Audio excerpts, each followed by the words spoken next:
your powers combined. I am your host, James S Cassidy, and welcome to another weekly podcast brought to you by the power of Monster Energy Drink.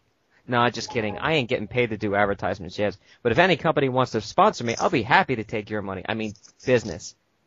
Please help me welcome my guest this week. Welcome to the show, guys. Hey, it's me again, NaruSaku for Life 3G, or you can call me For Life for short. Yep, I'm back once again to talk about the chapters and other discussion we may, discuss. Yay. That's all for me, guys. Hey, this is Kia from H&E, and anyone from who's on Tumblr right now watching it, this is Aria Weasel. It's really nice to be here, and I'm looking forward to talking to everyone. Hey guys, this is Rikuto Shika. You guys can call me Rikuto. I'm from the Heaven and Earth forums. I would like to say thanks to James for letting me in the forum, in the podcast. It's been an honor to chat with everyone here, and hope to have a lot of fun. Happy to have you all here. By the way, NaruSaku for Life has celebrated a birthday this week, so if you haven't wished him a happy birthday, now's the chance to do it. Yes. Happy belated. Happy birthday, buddy. Thanks. Well, my birthday actually was on February 14th. That is Valentine's Day. Yes. So yeah, I celebrated then, and even though it's late, it's better than nothing. So yeah, thank you all of you guys. Was it a chocolate heart cake? Sure. Let's go with that. Oh, I see. He doesn't want to tell nobody.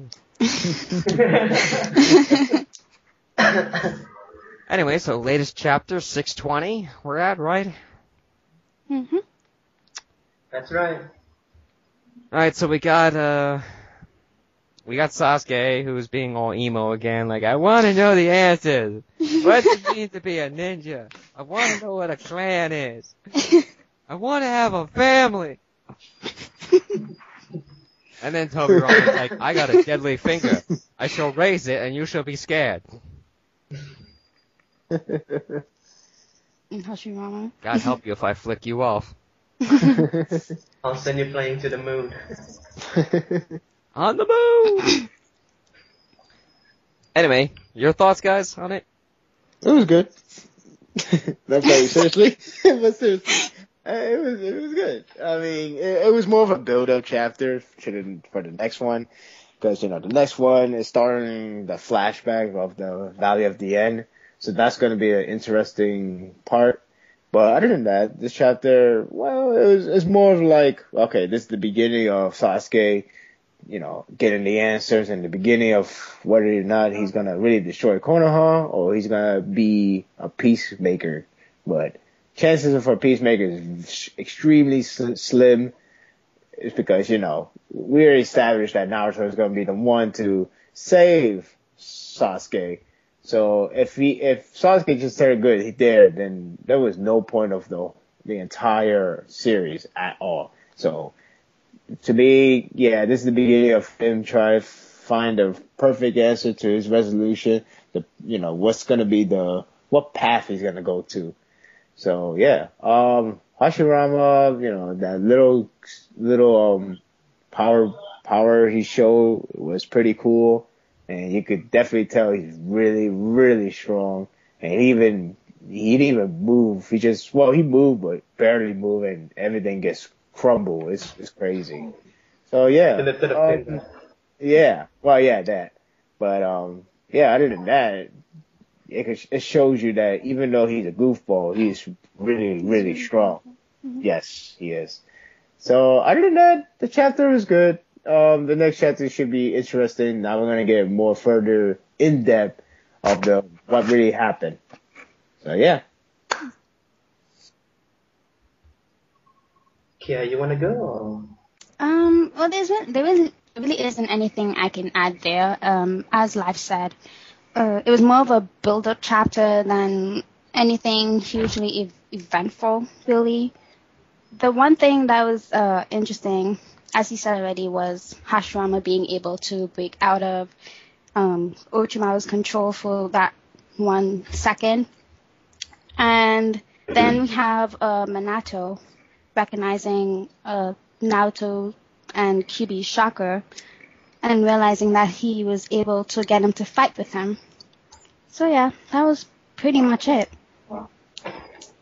That's true. My point of view, for the chapter itself overall, it's not as much info that most of us expected, but it was interesting to see how, as they refer them in the manga, the god of shinobi, how much power he has. Just by lifting a finger, he can crack the whole building up. It's nice to see that. You can feel how important this character actually is in the manga overall. And it's just a build-up. It's a build-up for a chapter with info that we are going to want to know for future chapters. Well, that's it for this week's podcast. We'll see you all later. Bye-bye. Well, there's a lot of things going on with this chapter with people talking about, oh, it's another flashback, we don't want this crap, or some people are like, oh, I'm so excited, and we get to see the history behind the Madara and the Senju clan, we get to see where it all began, and, you know, I'm one of the people that's very excited to see this, because we get to finally see how Hashirama is, we get to finally see how Madara really was, and how this whole thing just started from the beginning. Yeah, funny that you mentioned, because a lot of people have been theorized that perhaps Hashirama spared Madara life. You know, because otherwise, how Madara escaped from, you know, his certain death. So a lot of people started to think maybe Hashirama spared his life because, you know, he has a good side, and obviously it shows. And, you know, he's similar. His personality is somewhat similar to Naruto, if not pretty much intact. But other than that, you know, a lot of people has been thinking that that could be the reason why Madara's still alive. I don't know. For me, I mean, it does sound possible, but for me, I really think, I want Hashirama to actually, you know, intended to kill Madara, because that way it will make it different from Naruto versus Sasuke.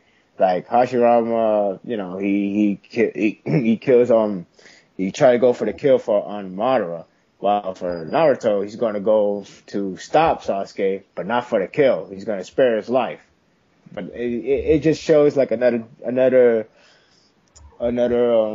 resolution on how new generations surpass the old. You know, to me that has more meaning, and you know. I think it's best off to have Hashirama try to go for the kill while Naruto go just for the save. So that way it will surpass the old generation. Everything will be different from each other. It could be parallel, but have a different resolution and a good side, in a more peaceful way.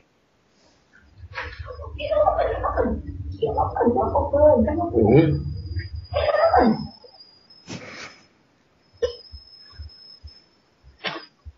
So yeah, anybody want to comment that? I do want to say I think people need to be careful with this whole surpassing the previous generation things, because I feel that people are taking it wrong. I really do. People are always like, oh, well, Naruto's not, Naruto's not doing anything that the past didn't do and everything like that. And I go, there's many ways that somebody could surpass the previous generation. So instead of thinking of something, oh, I'm going to be more powerful than what the past used to do, think of it as more like, I'm going to succeed where the past had failed. Well, that does make sense too. Well, I guess you could do it this way too. Maybe, we don't know if Hashirama and Madara were really close, like, hey, we're like cool brothers, even though I already got a brother myself. If that's the case, maybe Hashirama was trying to make peace with Madara, but unfortunately he failed to do so, as Madara was too hateful on the idea of Hokage and the fact that he lost his brother for nothing. So that could be a one way to say I failed to, try to convert him into a peaceful guy. So therefore we all could be peaceful and friendly and like a good one big family. But since that case happened, everything gets messed up, and as you can see, Tobirama made a police force out of Uchihas for good reasons. But, yeah, that seems like that could happen too.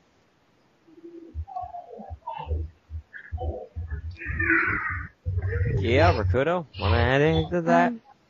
No, I'm actually just listening to you guys at the moment because all of you actually have practically said what I was thinking.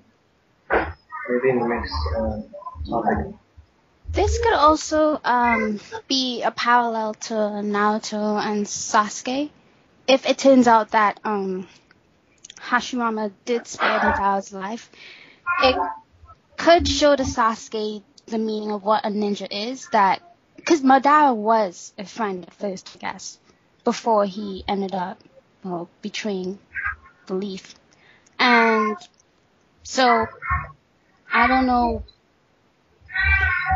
It could show that what Naruto is doing right now is basically being an ideal ninja.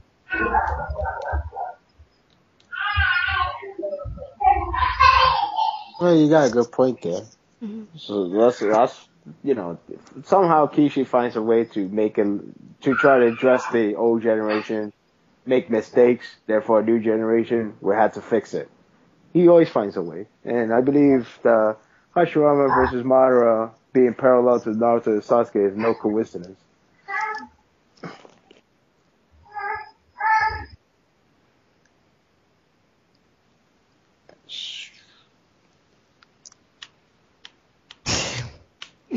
This is the second take of doing this podcast, and we still have the pauses in here. Oh, yeah. Yeah, because we're trying to remember what we said the first time. Oh, Yeah. Okay. I'll tell the story. Okay. We were doing this podcast. I mean, I know we're going off topic with this, but we were doing this podcast, and I had the recording going. I had it recording, but because of a technical error, which we're not going to disclose at this time, but because of a technical error, the whole thing didn't record. So we're doing this all over again from the beginning, and I have to say some of us are a little bit tired at the moment because we just spent an hour and a half saying nothing into a thing that's not even recording anything. And yet there's still no script from this. So we are saying this from our minds, and yeah, if something comes from the mind, use way more energy than read it from the script. Because this is coming from your mind. You're using your head, and we're a bit exhausted to remember what we said before regarding these topics. Though I did say most of it in my part. Of course. So yeah, I said most of it, but I guess I had to cut some of them short to get to the point. So yeah. But it's sad that the first take didn't work. Yeah, had an error or issues, whatever you want to call it. And yeah, so big. Cue sadness and sorrow. Yeah. I don't know if it's a good or bad thing, but not a lot is going on in the week of Naruto. There's not a lot of good theories going on around there. Not a lot of people discussing heavy thoughts about this chapter because I hate to say it, but there really is nothing to really talk about. Mm-hmm. I mean, we got to see Tobirama do his finger flick thing, whatever that was supposed to represent. We got to see Hashirama just flex his power, cracking the whole room. And he's like, "Oh, I'll tell you the story of how it all started." And now we're just waiting to see the rest of the story. We're waiting to see if, Mito, his wife, plays a big part. We're waiting to see if we're going to know anything more about the story, if there's going to be more in-depth thinking about it. And, but that's not what's happening in the forums. What happens in the forum, I hate flashbacks. I think they're okay. I think they're crap. I think they're good. I think you should shut up. No, you shut up. I have an opinion. I feel bad because I'm one of those people that hate the flashback, but... Oh. Well, Yeah. I don't hate flashbacks. I actually really like them. The problem is probably because we have other situation going on, which is the battle. And yeah, we just had flashback from Obito, so now we're getting another flashback, but this time from way back in the past. I'm interested. Don't get me wrong. It's just that right now the timing cannot be any, Okay. yeah. Mm-hmm. Because again, we have a battle going on with Naruto and the and the alliance. And you know, a lot of us are still wondering where is Sakura in this whole thing. So we really want to see her moment as well as Naruto moment. You know, Naruto moment was more reflected on the side characters. The whole Konoha 9 people. So now we're about to dig in with the real guys. You know, the Team 7. You know, Team 7 and just now we're finally getting like those shonen boss battles. You know how like 1-on-1, but it might not be 1-on-1, but the fact that it would be like, you know, like same size versus pick on your own size. Basically, now they are picking on his own size. I can't see them fighting Jubei 1-on-1. It'd be like whoa. But point is, now they got a shonen battle. You're gonna have this, you know, crazy epicness. You're gonna have this one big trump card and the next trump card, and then, you know, resolution to that one character and whether dead or alive. Point is, we're finally getting to that part. Those you know, those boss battles, those things you see in video games, those 1-on-1 epicness. But unfortunately, we went to Sasuke. So yeah. I mean, to be honest, it's, like I said, it's still breath of fresh air changing to Sasuke, especially with knowing about the Hokages now. It's just that, again, a lot of people still want to see what's the result for that alliance battle, but you gotta wait.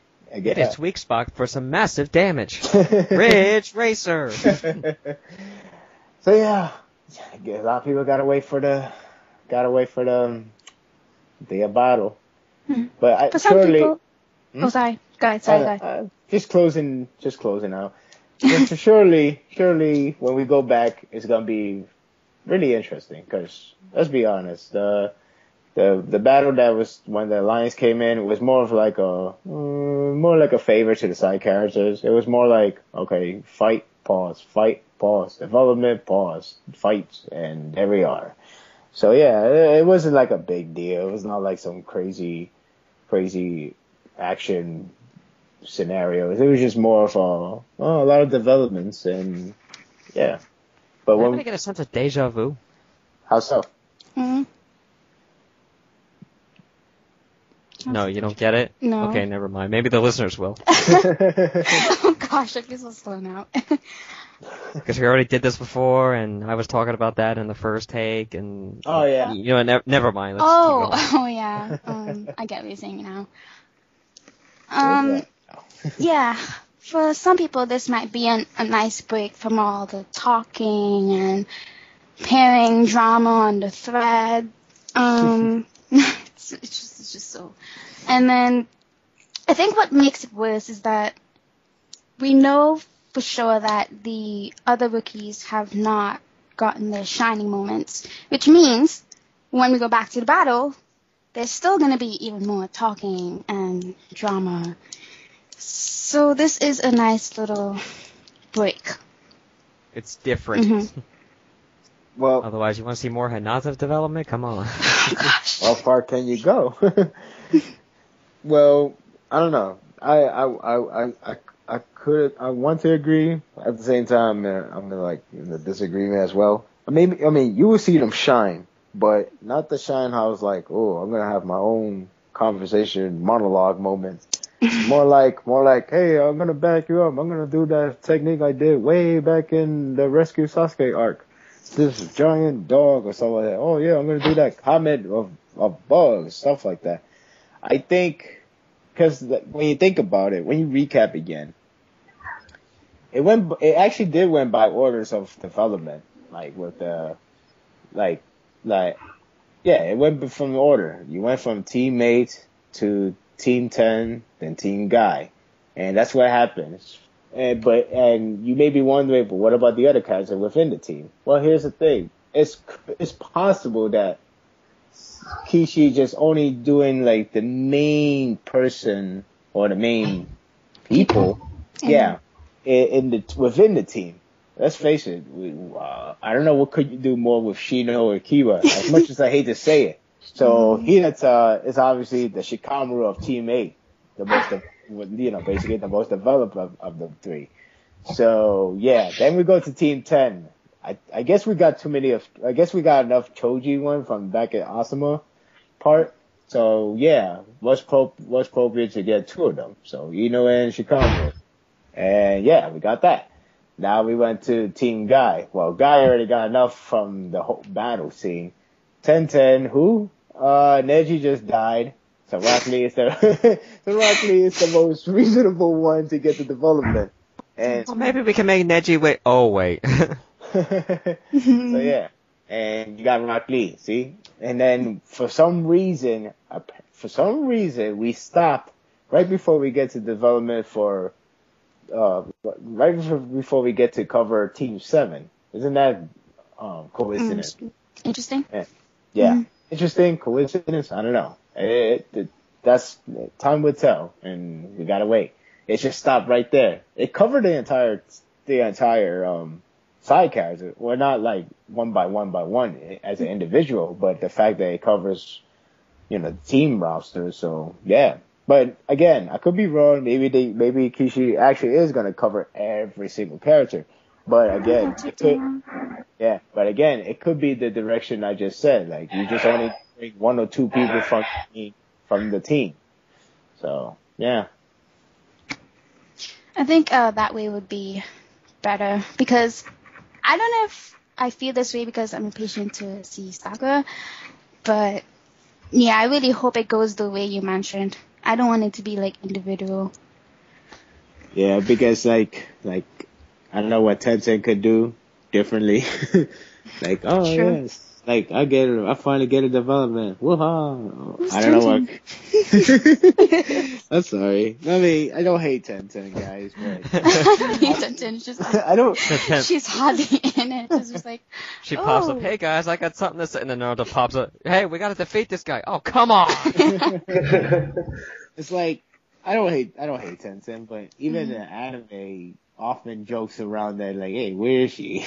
I mean, I remember one ending, she wasn't there, and then like, I think after what, 6 episodes in, the ending updated having her like all sad because, oh, I finally got into ending, but it sure took you a while to notice that I was missing. Yeah, it's a shame, but sorry. It's funny because a lot of people complain about Sakura getting more screen time, but you know what? I'm thankful that she's not another 10-10. Wait, Sakura? Mm-hmm. Oh yeah. Well, at least Sakura has a last name. That's the first thing I want to say. Oh, true. What is Tensen's last name? 10-10-20, I don't know. 10-10 wins something. 10-10-11-11. 10-10-7-11. 7-11. Oh my goodness. It is hopefully, kind of funny that. No, yes? Go ahead. No, I'm saying that if Tencent has a last name before the end of the manga, I'll be happy for her. That's enough for her. She doesn't need any more. That's Who's the development. This was Uzumaki 10-10. Nah, I'm just kidding. Oh, that would be a big rip-off for us in the end of the manga. Instead of Sakura, it's 10-10, and then her last name would be 10-10 Uzumaki. That would be just a punch in the face for all of us. What a shocking And then twist. Kishimoto is like, surprise! She would become very, very heavy plot relevant. But by then the manga will be finished, so. Yeah. Who knows? I used to joke, people used to go to me, hey, what happened to 10-10? I'm like, oh, you mean that guy with the orange hair that lifted up, that went on adventures and stuff like that? No, that's 10-10. I'm talking about 10-10. Who? I want her last name to be Weapons. 10 I don't know why. Weapons. Yeah. 10-10 Shuriken, 10-10 Kunai, something like that, maybe. Well, look at the bright side. At least she got something in place for the Rock Lee spell. So at least she's happy there. At least she's somewhat relevant. I wonder what's Kishi doing with Tencent. I mean, why zero development for her. I mean, even it's just sad to see a character like that in the background. I don't know. Forgot about her. But you know, she's a background character. I guess he can't really give them all some huge story. He can just do what he can. Yeah. Hmm. Funny. Oh, but he can give Hinata everything she wants. Hey, it's the fans' fault. Mm. But Tenten has a fan. So does Tamari, but they never get anything. have you ever seen her in any top 10 poll?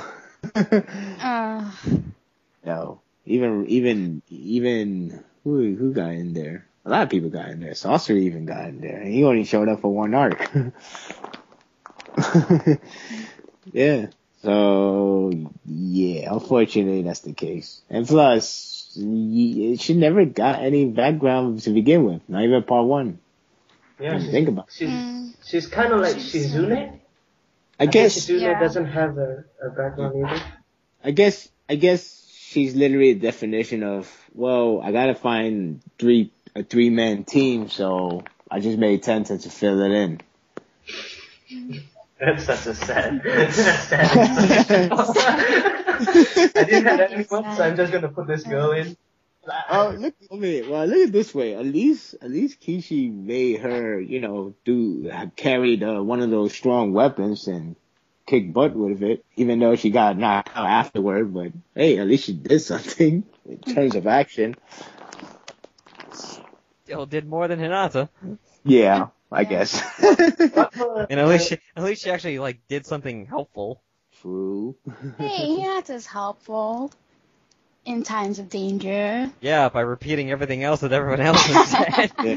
It's like she might, if something bad happens and Naruto happened to be stuck again, she should just take out a tape recorder from one of those ninja pockets and then just play it, and there you go. You're right. I forgot what I was doing. Thank you, Hinato. Or I guess there's the technology. She pulls out a Rolodex. There you go.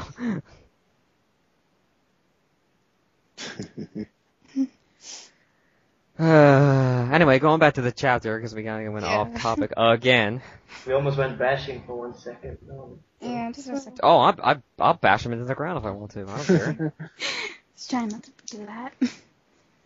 But, well, I ain't ashamed to do it. Come on now, James. You know that you and me were both Naruhina fans. It wasn't bashing, just Yeah. that. I wasn't bashing. I was heavily disliking criticizing them. Okay. I know. We were not bashing. I'm just saying we were at the point. Here we go any farther. So anyway, James, to the chapter. Alright, we got Minato. Who was like, oh, that's my son. I can sense him in the Force. Wow. Okay. He's sensing the chakra, but still. Who wants a reunion? Oh, I'm all for it. I mean, you can say fan service, whatever, but I'm all for that. Yeah, I don't care if it doesn't have anything to do with the plot. I just want that father-son reunion. The last one was pretty short, so I'm hoping. Oh yeah, and hopefully other people find out that that's Naruto's father. I really want to see their reactions. That would be interesting to see. That's true, but it's funny though. It's funny though, because going back to that movie, the recent movie, the Road to Ninja. It's funny that Sakura seems to know Naruto's parents already. I mean, if you ever look at the trailer, the sneak peek, you see that Minato and Kushina could come in the Hokage office. And when Sakura sees them, she was shocked, and then she immediately looked at Naruto, who to see what's his reaction, which of course he reacted, very shocked as well, and he was surprised to see them alive. So if that's the case, that means Sakura knows the parents already. I mean, Kishi did created this story 100%. So. It's strange. I don't know. He may have mentioned it to her. It's possible. Yeah, he must have mentioned it to her. In the trailer, there is one scene, it's a very, very brief scene, that Naruto and Sakura are in the middle of the night in a playground talking. Well, maybe in that part, or even before, Naruto might have just commented to her about it. Then Madara showed up, and then the whole movie starts all over again. Maybe at that part of the movie, he could have explained it to her. And he might have been complaining that, oh yeah, well my dad, he had to save the village and blah blah blah blah blah. And then my mom, well yeah, she sacrificed her life too. So you really don't have, like, I just wish they were around anyway, something like that. It's possible. Yeah. Maybe when Sakura do see Minato and if she doesn't react, if she react like, that's Naruto's dad first before Naruto's even say anything, then I guess that's confirmed that she knows already. Otherwise, yeah. It's all Japan is so cruel.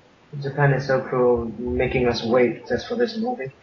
Yeah. Wait, I could have sworn they had a movie showings in Singapore, didn't they?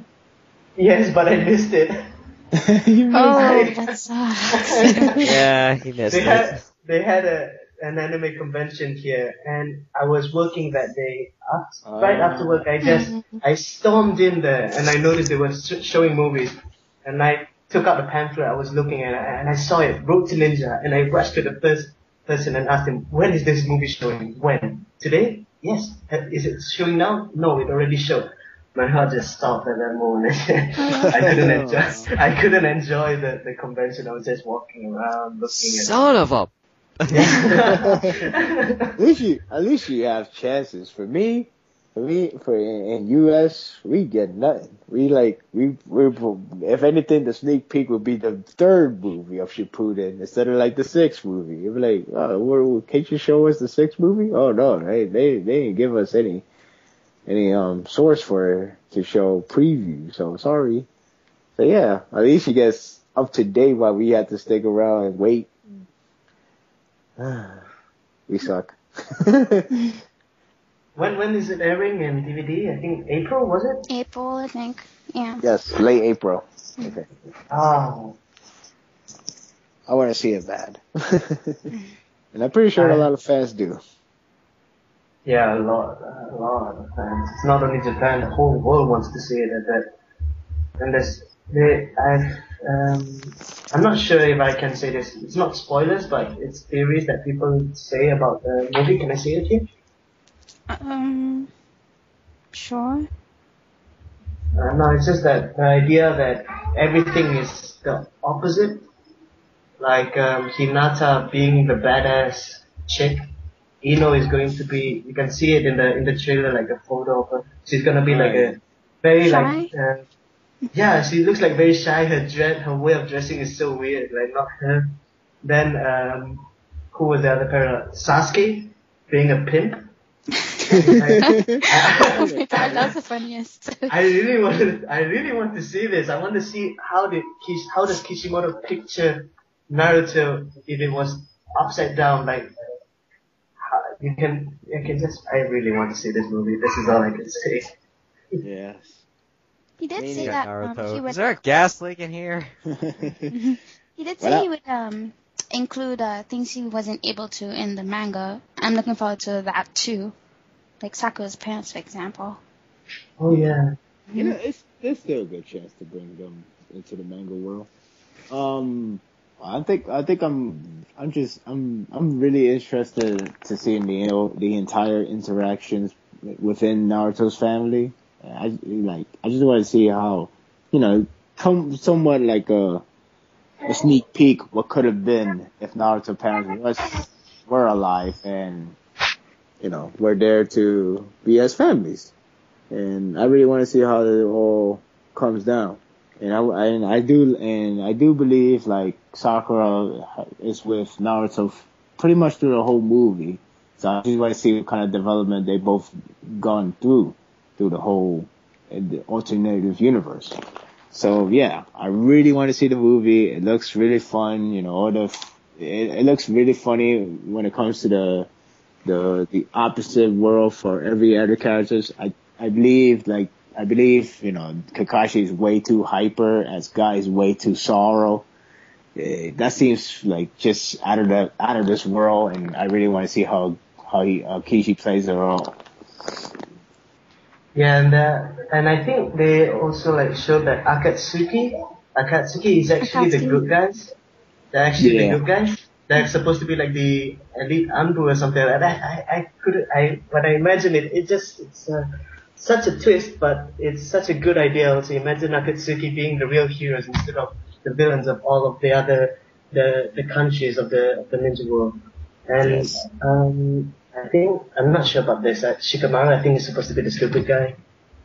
He's really goofy. Silly, I think, very silly goofy. Or stupid? I'm not I think goofy. it's goofy. It's more goofy, like, he's just like, like very Looney Toony. I don't know, you less can say. serious than he is in the manga. Choji is slim and serious. Like, more like, Wow. Yeah. Then what about, another big question, what about Tenten?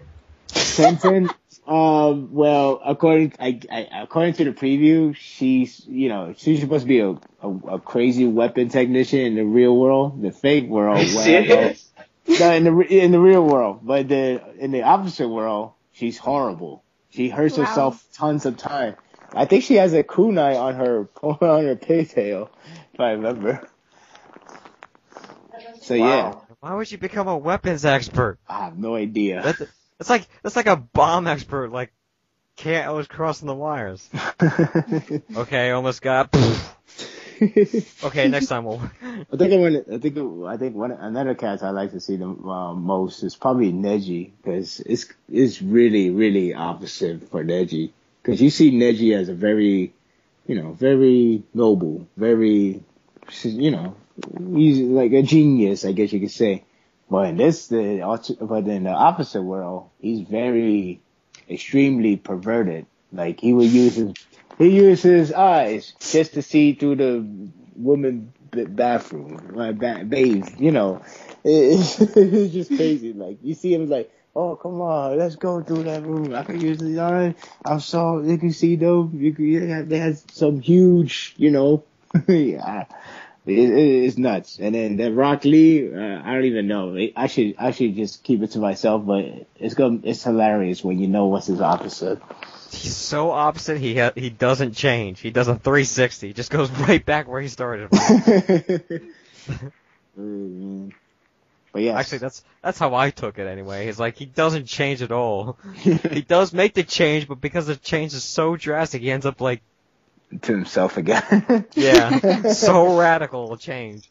He got done with the change, so therefore he went back to himself, something like that. It's hilarious. We got Neji Yakugan. Yep, I can't see through silicone. Oh, I forgot. It's like an X-ray crap.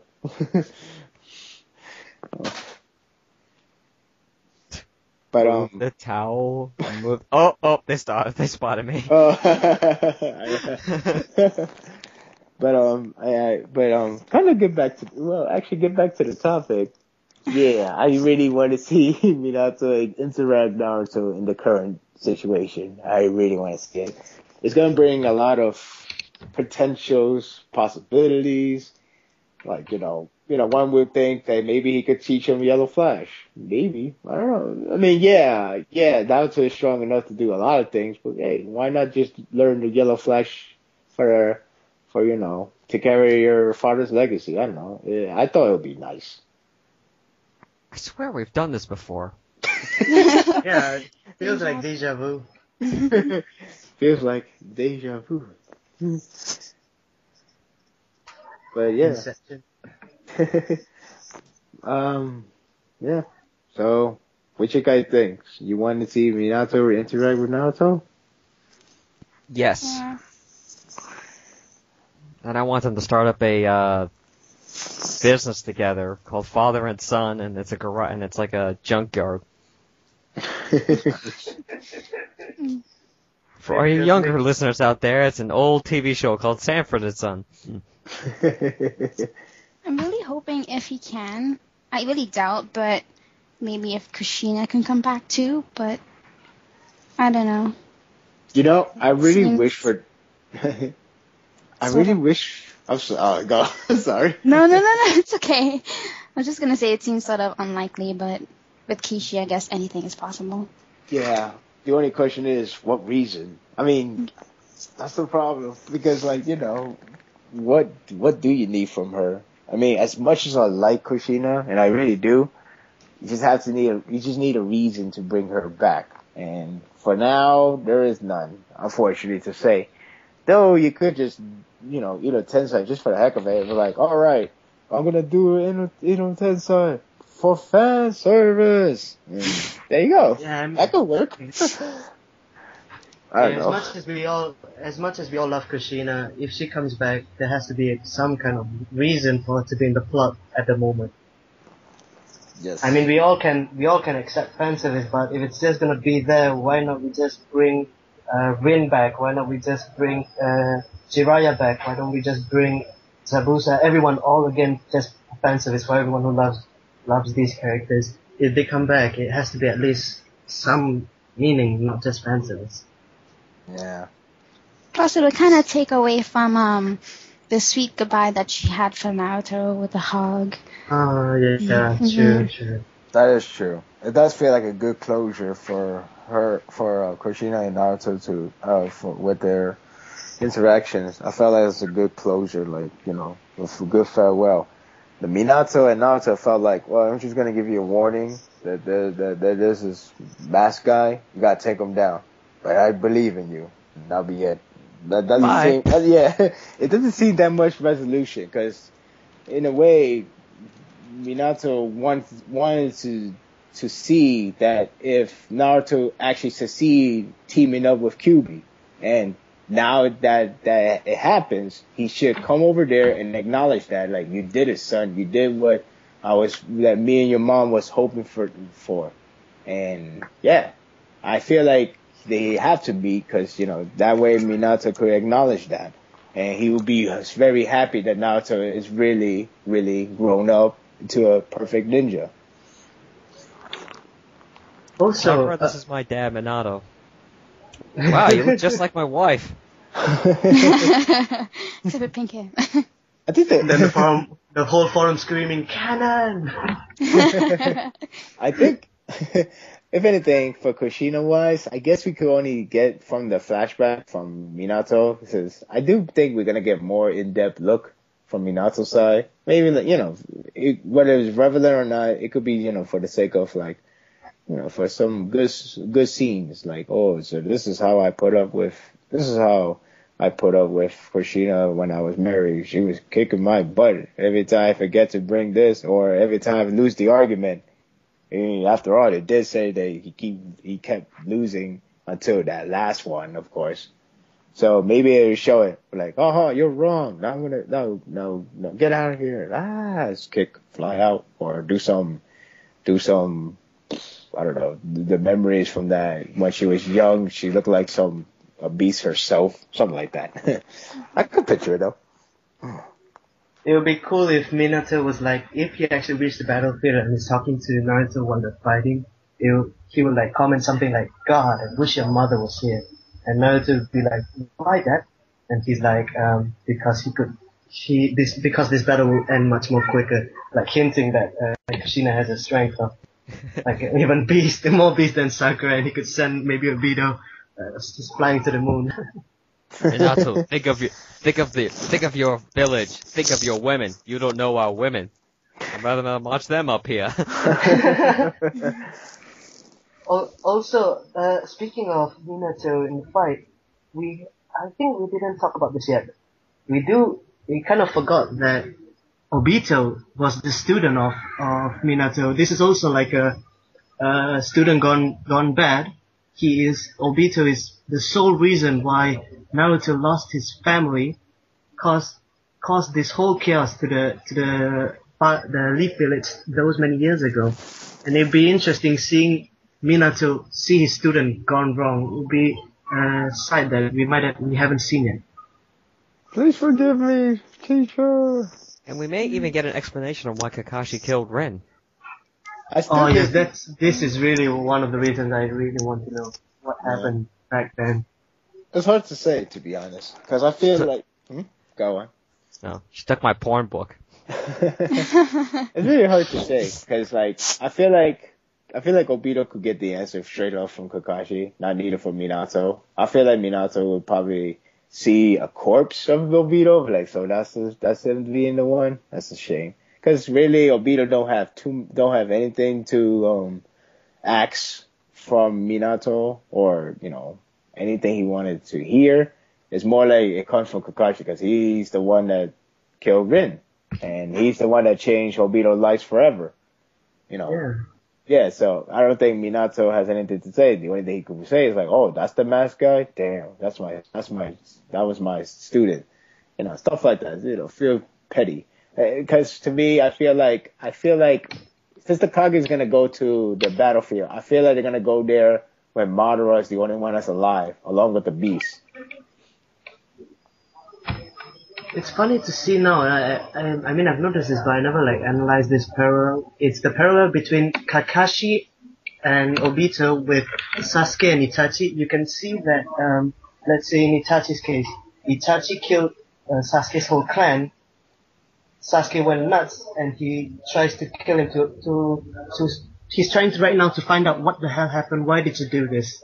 And now, if you see it from Kakashi's point, Kakashi killed Rin.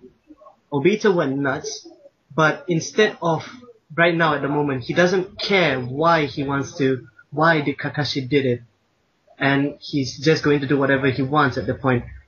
But in the difference here is that Sasuke wants to try and figure out what happened, why people do this, so he can decide what to do with the village, while Obito, not wanting to know the reason, he's just going to do whatever he wants. So if Kakashi right now in the middle of battle told Obito why did he kill Rin, I think that reason will change a lot. Change the battle around. Like maybe Obito will see some sense in his whole massacre he's doing. Probably. I just get a feeling Kakashi would tell him as Obito's dying, though. That's what I see. Cause I don't know. That's how I see it. Cause if he stays in the middle of the battle, I just picture Obito just take out that wood piece from his arm and just try to stab Madara, even though it's pointless.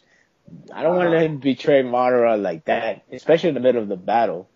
I feel like Obito's gonna go all out, and then at one point Kakashi is gonna have his last talk. Kind of like how Kakashi got one last talk from Kaguzu, except he just did it because, obviously he's still an enemy, no relation, so bam, kill him. But for this case, he'd be like, okay, now you're down. I gotta tell you one thing. I gotta ask you why you're like this. I gotta ask you why you had to betray Konoha. Why you do this, that. Because, he's dying. So obviously, why not have one final talk with your old friend?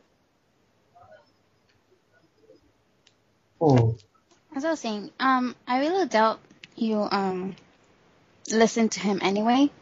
And even if he did, I can still kind of see him going along with it because he's come so far. Plus, I just imagine him being more defeated and then being told. But I don't know. Some people have suggested Rin coming back, but I don't see how that would be possible. Unless Obito has kept her body for so long. The only way I can see an image of Rin is if Obito dies and he's just hallucinating a bit. You can see Rin in the background, dying happily. If for life is right, that if Kakashi tells the truth to Obito when he's about to die, the only way I can see Rin is if he's about 1 second away from dying, and he just sees an image of her happily dying with a smile or something like that. Yeah, there you go. That's what I was thinking. He's got you will see one final glimpse of his old self, and that'll be the very end. He would die as a happy man in a strange way, but that's what it'd be. Because to me, his resolution has been asking for just one last smile from him. His old days, his younger days, his heydays, everything about him. That's what the story seems suggested for his character. His heydays? not his heydays, because obviously he's really strong now. But still, the point is that the old Beto was friendly, very friendly. He was Naruto-ish. He was. Yeah, it was. Yeah. Is the Naruto gone wrong? Yeah, exactly. So I feel like the story does suggest that he gonna have a little good side at the very end. Kind of like, well, Nagato didn't show a good side, but well, he did. He revived At the everybody. end. Yeah, he revived yeah. everybody. Yeah, it's like that. Like, he believes in Jiraiya's word after Naruto convinced him. So yeah. There was always something about Nagato reviving everybody. I mean, I love that most of them were still alive, like main characters are still alive and don't have to cry. But like taking something like that, it's like all that development. I remember the scene when Kakashi was dead. He was talking to his dad, and I was like, God, no, first Jiraiya, now Kakashi, and then you feel that sad moment, and suddenly, poof. Nagato brings everyone alive. And I was like, what? Seriously? Okay, I'm happy, but really? Every single one? Yeah, that was my downside too. Like every single one, man, that's a little bit too much. I mean, to be honest, I don't think Kakashi was gonna stay dead, but I didn't think everybody was gonna come back. I thought, to be honest, I won't be surprised Shizune stayed dead, because that seemed the most possible too. Oh yeah, I forgot Shizune died too. Yeah, there was so many deaths. I was like, wow, this man was awesome. I'm actually kind of happy that they all came back. It would have been kind of depressing. But I think that allowed Naruto to actually learn the lesson this time, that he can't always protect his comrades, that some will die, and they will die for him.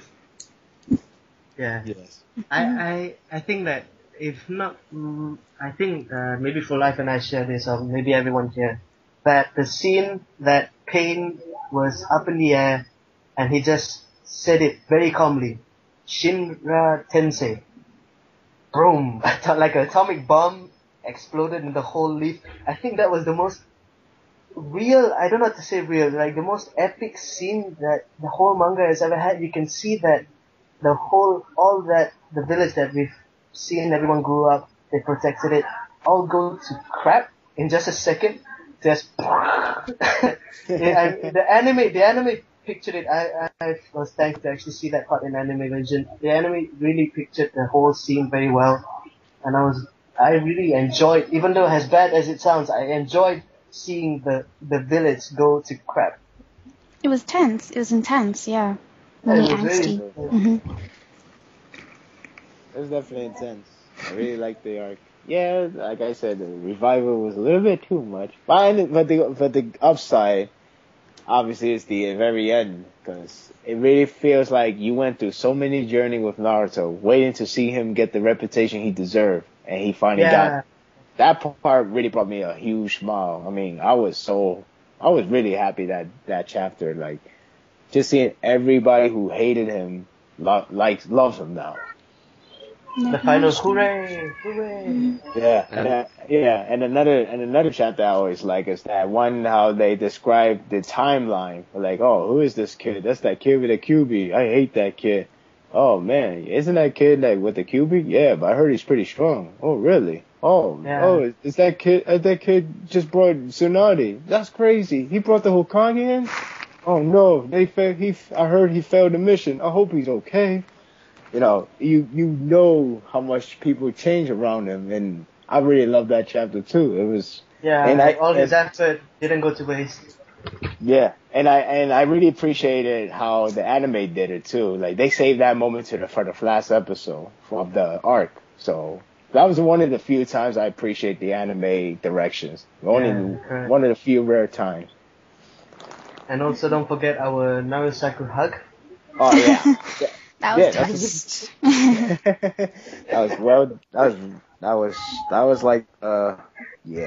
That was drawn using stick figures. Because Perot is heavy Naruhina fans. And anything with NaruSaku in it, they're just gonna decrease the production value. They were just having friendly hugs. Look, it's a flip book. Oh.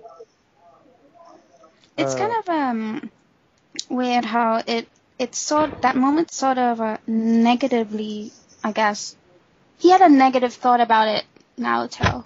Because remember when he battled his dark side? It was oh, the people acknowledge you now, but they only acknowledge you because you did this and this. It's just like, interesting. It kind of gave him a more, I don't know, realistic side, because it really seemed normal that he would think that wow, they acknowledge me now, but just a little bit of hate there. Of course. So I really liked that moment. Yes. Nothing else to comment on? Okay, well, Well, that was deep, wasn't it? That was pretty deep. So we know about Naruto, we know about this.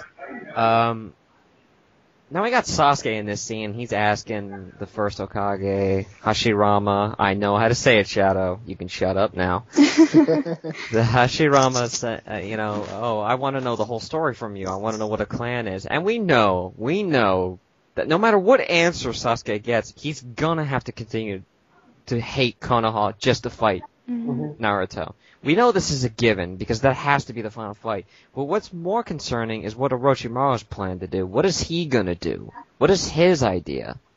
That's a When he very wants to get interesting. out of it. Mm-hmm. Yes.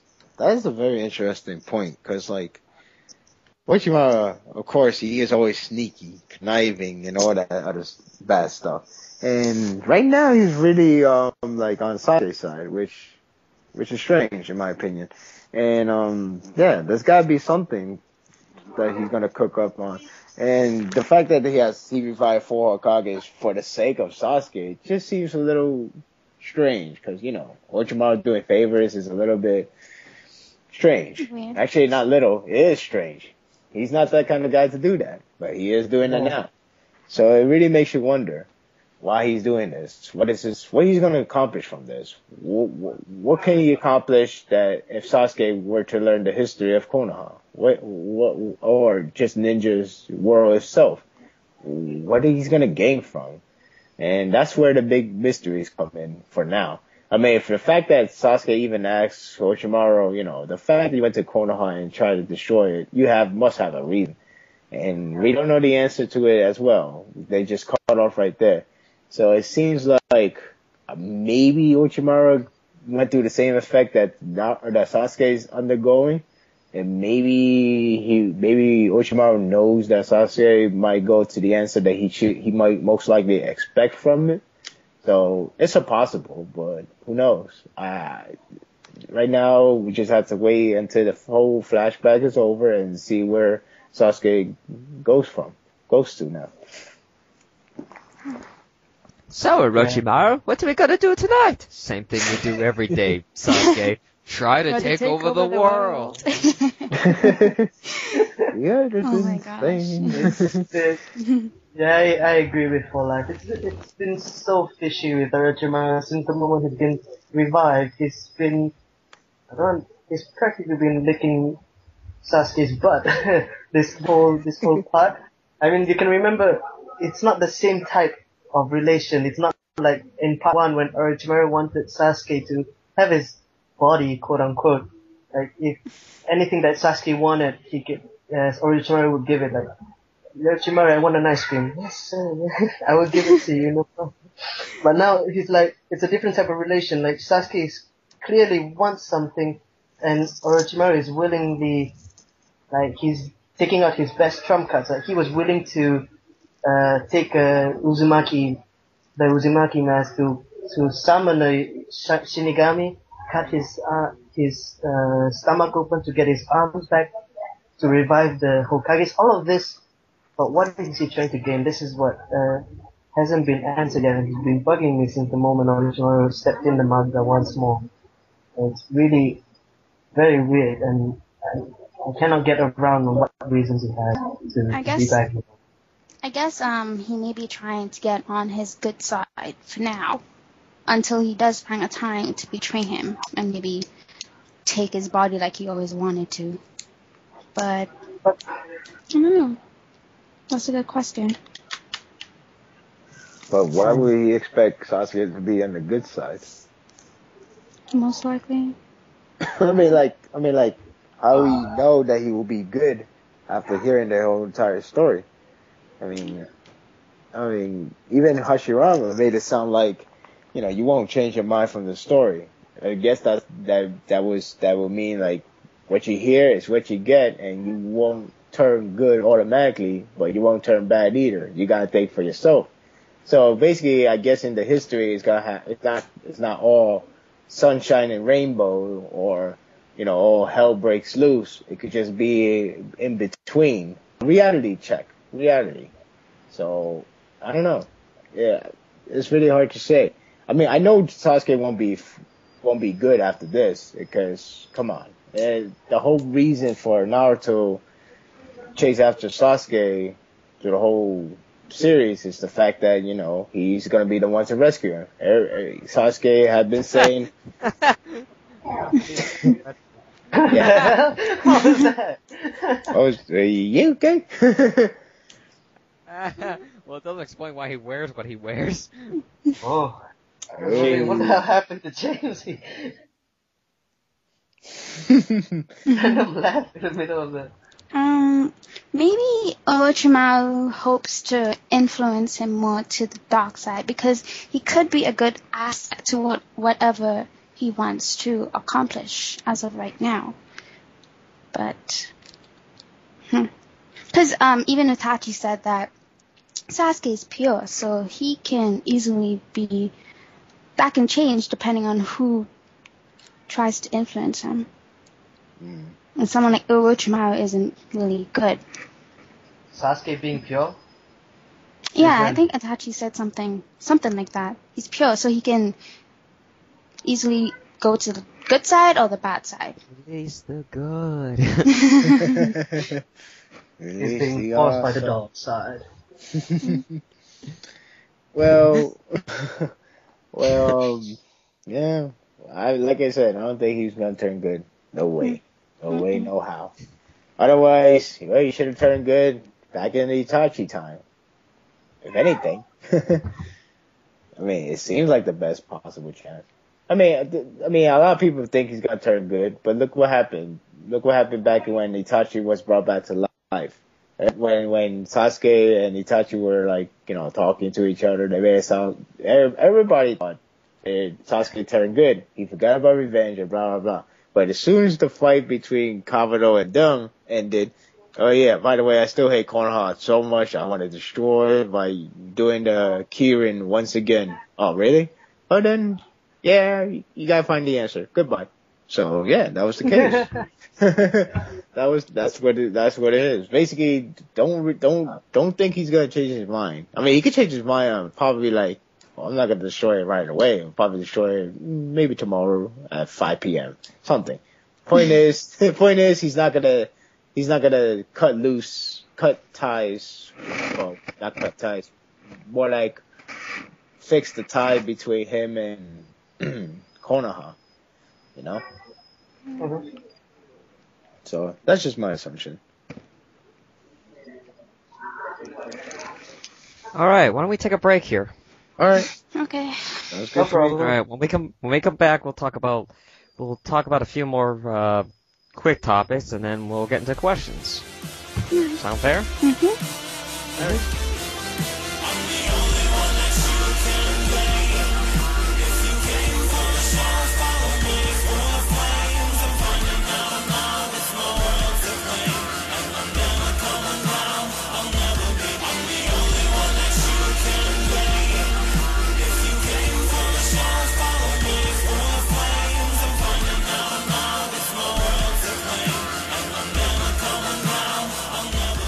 Welcome back, podcast fans, to another edition of This Is My Life. Before we begin, I just wanted to say that we have a member. Her name is Chad. If you all remember her, she's from the podcast as well. Well, right now she's going through a lot. things in her life, and she's feeling pretty down. And I just want to say that, Chad, if you're listening to this, I hope you find what you're looking for. I hope everything works out for you, and, we're all going to be here if you need us. Anyway, we were just talking about Orochimaru, we were talking about Sasuke, we were talking about their motivations. Is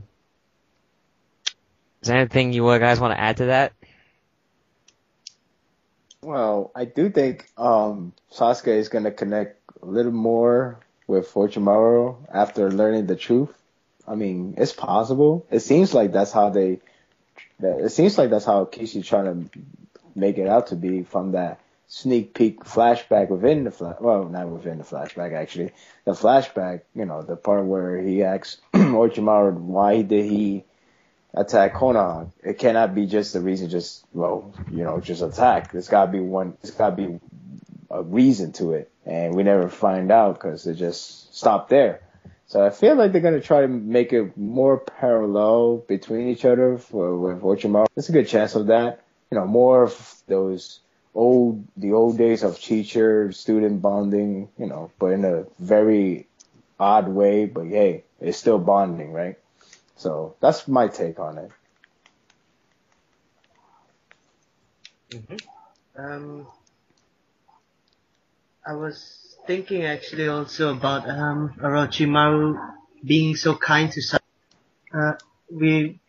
I have been meditating it a bit, and I was wondering what was his goal, and it might be that he would want the Rinnegan. Actually, he would want to have that perfect form, the perfect body. He already has the Senju cells from Hashirama. For now, maybe all he needs later on is just the Rinnegan and the Sharingan, since I think from part 1, his main goal was, I think one was being kind of like immortal because he wanted to know all the jutsus that the whole ninja world had. And it's impossible, I think, to have such time unless you were immortal. And in part 1, what he did was always, every once in a while, he would absorb or possess another body to live on a few more years. But now that he has the Senju body, he can live on for as long as he wants. And maybe he will it's possible he might possess Sasuke in the end. And it's also possible that Sasuke, we don't know what Karin did to him a long, long time ago. Apparently she did something. It's possible that maybe he might have gotten the DNA then. But that's reaching. And well, yeah, that's somewhat a possibility because I was thinking that Sasuke does need one more power up, either to match it or have a little more power than Naruto, just to have Naruto in terms of like when they fight each other. Instead of like Naruto's gonna overpower him so easily, let Sasuke have like a slight advantage and let Naruto overcome that slight advantage. I mean, it makes a good story out of it as well. But like again, I do believe Sasuke do need one more power up because I feel like Naruto is really strong. Really strong. I mean, the fact he's teaming up with Kyuubi is already indicating that he's just too strong now. And that's not even complete Kyuubi chakra. That's like what? It's still incomplete, which is scary. So if you're gonna make it complete, I feel like Naruto is gonna be unstoppable. Pretty much nobody can harm him. He's pretty much Rikuto Senin the second, Mm-hmm. And if you want to make a fair fight, you might as well have one more chance before Naruto before he becomes, So yeah, it's possible because think about it. When Madara got DNA in his Sharingan, he needs something to relate. Sasuke needs something that relates to Senju. He could get the body, but that's doubtful. So he could just get the DNA, but from where? Uzumaki does have a heritage of Senju, so it's possible that maybe she done something to him that could granted him the Rinnegan, but it's really hard to say if it's that done something to him is like a very, kind of like unintentional sexual thing, but times will tell. Mm-hmm. Since Madara received the Rinnegan near death, it's possible that when Sasuke is fighting Naruto, well, maybe he won't almost die in such a weakened state that maybe that's when Orochimaru might make a move, but we'll just have to see how that turns out. Yeah, I agree. Mm-hmm. Any other thoughts? If not, we can move on to questions. I'm just waiting for Karen to return because I just want to see why make her into Uzumaki. But that's another day to ask another time. To Tenten? I was close. No, I understood why make her into an Uzumaki. That's what Karen, the only other Uzumaki in this manga. Oh, pretty much. Okay. Yeah. Mm-hmm. She must be like something special. Like why do that? That's why true. do that exactly? And why leave her off this whole journey of the truth? It seems very convenient. I don't know. She's secretly Naruto's sister. Wow. She has Kushina's hair. Well, that doesn't mean. But Mito. No. Think about it. She has Kushina's hair. She will mate. I'm gonna say mate like animals with Sasuke. Have a whatever daughter, and then later in the end of the manga, Someone you suggested can tell that Karen is a beast. Someone suggested that her Senju blood might cancel out this whole Uchiha curse once. Well, it does seem more rewarding. I mean, I'm not trying. Karen has Senju blood. Oh, not Senju. Sorry. Uzumaki. Yeah, sorry. It does seem fitting for the future wise. I mean, it's not. I mean, yeah, I know it's a stretch of saying this whole the new gen must surpass the old gen, but it does seem like it could finally balance it out the whole Uchiha situation of having a mental problem. It could feel like it could cancel it out if you get somebody to send you or Uzumaki related. It just seems like, it just seems like it's given right there. Why not, do that? But again, it's up to Kishi at this point. He can only make one pairing canon, which most likely will be NaruSaku, and the rest is all up for grabs or your interpretation. So yeah. Actually, he said at least one. So maybe Sasuke and Karen might be another one. It's possible. It's possible. Sorry. I don't care as long as no Naruhito. True. I agree. I don't care as long no Sakusaku. I would take Naruhito over Sasazaku. Because Sasazaku is just. I can see Sasazaku happening. If that happens, I'm ripping my hair off. And I love that. Not Sasazaku, please. If it happens, well, if you see it happens, I will post in the forum my head bald. If it happens, I swear to God, I will shave my head and I'm gonna show the pride of NaruSaku. There shall be riots in the streets. I'll probably have episodic stuff on YouTube of me breaking every stuff that's Naruto related in my house. Like, oh yeah, this game is really fun. But guess what? Gone. What do I have the scene of what's that guy who made that crappy, like the worst movie ever made, The Room or something like that, with Tommy Wiseau? Oh, the one scene. I'm angry. I'm pushing this over. You're tearing me apart, Naruto. I did not hit her. It's not true. I did not hit her. I did not. Oh, hi, Mark. Yeah, that's boy. But I don't know. I don't think he's gonna do that, will he? I hope not. Yeah. I haven't seen that movie. The worst movie I ever seen was the Batman and Robin, made by Michael Schumacher. Oh my God. I think my worst movie I ever seen. Off topic, guys. Yeah. I know. One last comment. One last comment. One last comment before we go back to the topic. My worst movie is The Last Airbender. Oh my gosh, no, I hear that. I hear it's really bad. That movie. It's not even about. It's not just the fact that if you're a fan of the show and yeah, it's disappointing all around for the fans of the show and for people who wants to know the show. It's just god awful. What But movie is enough. this? They pronounced the name wrong. The Last Airbender. Can't get over that. Oh, The Last Airbender. You mean Avatar? Yeah, Well, Avatar, but they call it. Yeah. Yeah, because the Avatar got, copyrighted from James Cameron. Yeah. But other than that, yeah, that movie is just horrible. Honestly, I don't know how can you tell what's a horrible movie, but that was one of it. And I'm really easy to forgive a movie, but that one I can't. I just can't. That's a movie. Oh gosh. Oh boy. Like in cinema with real actors. Oh my gosh. Yes. Anyway, back on topic. Sorry. All right. Sorry about that, guys. You want to break to the questions? We can answer some questions if you guys want. Sure.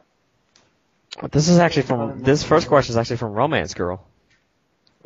So, Roman G, you finally get to be in a podcast. Yay! Da, da, da, da. This is like a three-parter question, but I think it's all rolls into one. Would Sakura be considered selfish for wanting things for Naruto, even if it goes against his own wishes? And is she forcing what she believes is best for him and not respecting Naruto for doing so? Yes. It depends. That's it. Simple as that. Wait. Actually, I'll let you guys answer first. It depends, I guess. It depends on what she wishes for him. Like, if it's something good, then how would it be selfish? That's what I think.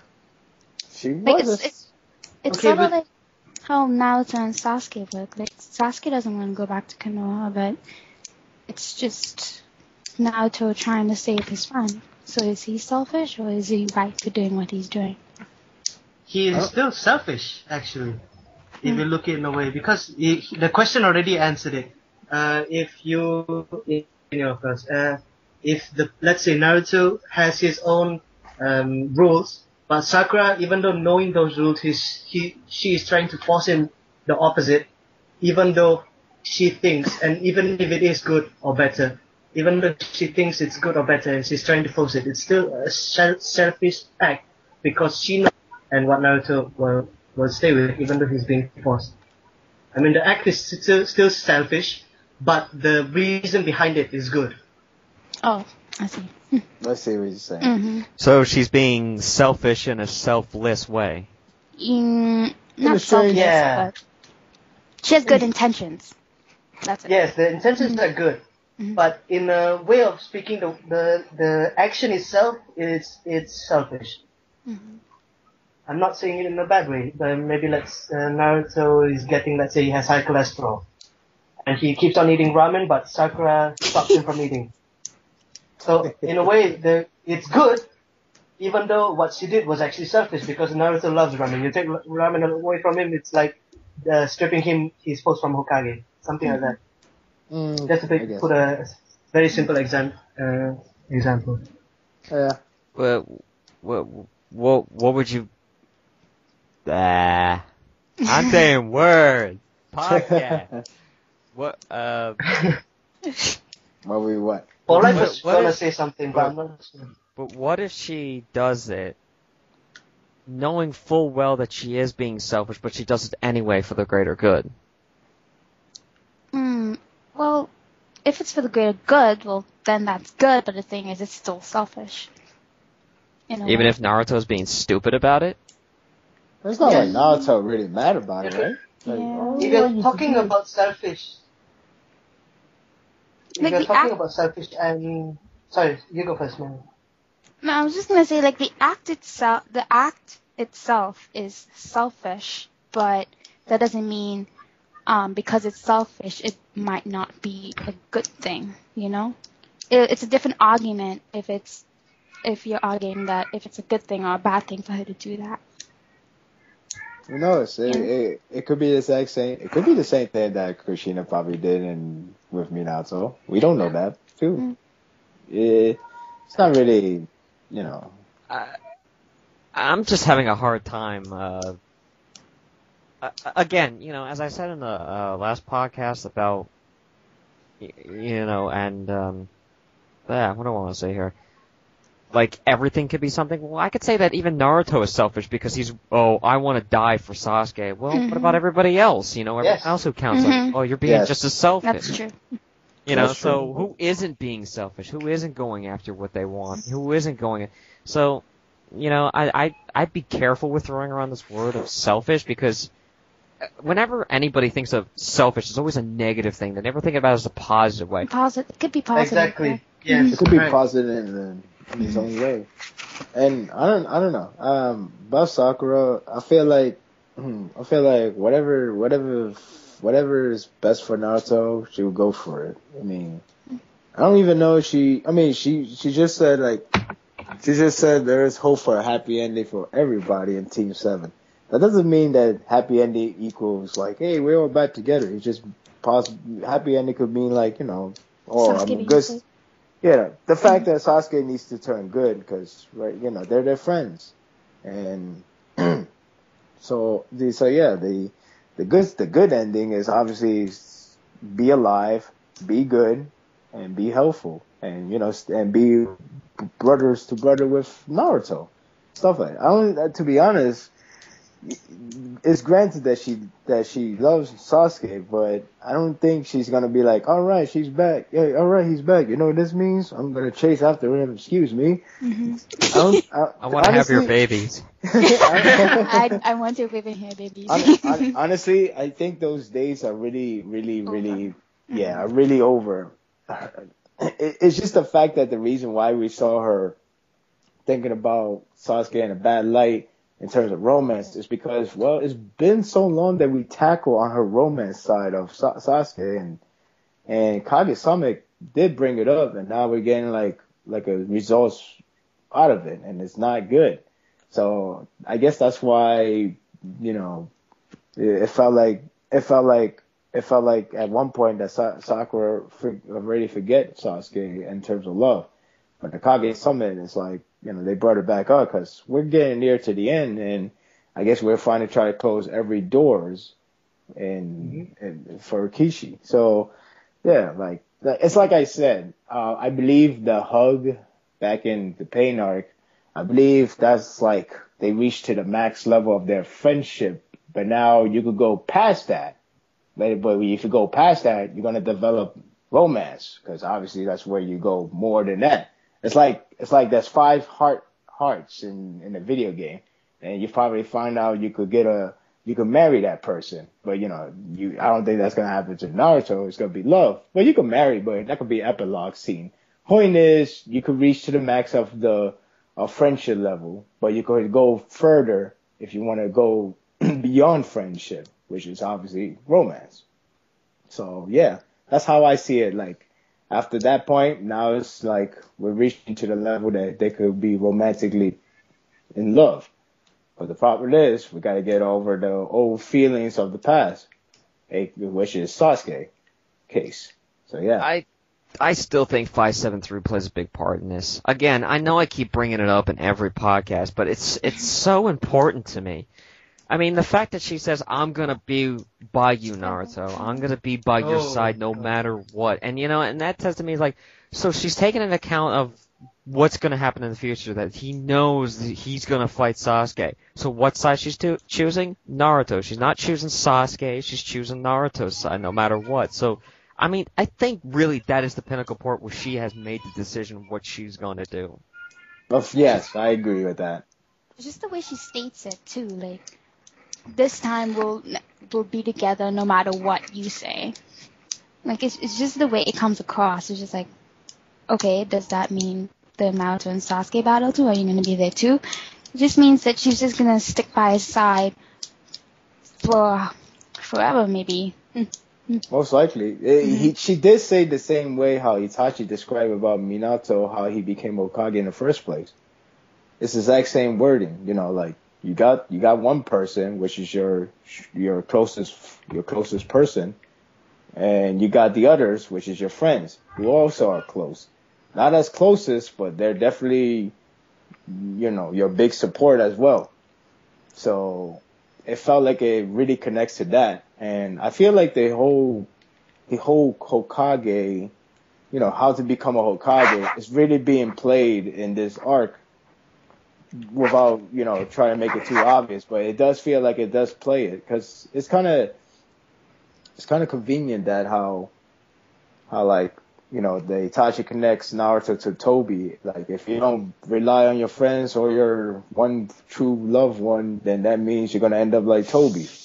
And Toby is Obito, which he happens to had the same dream as Naruto. So it feels like Naruto is undergoing to that test of, can I really prove what Itachi said? Can I really become a Hokage by having by having Sakura and my friends? That's how I feel.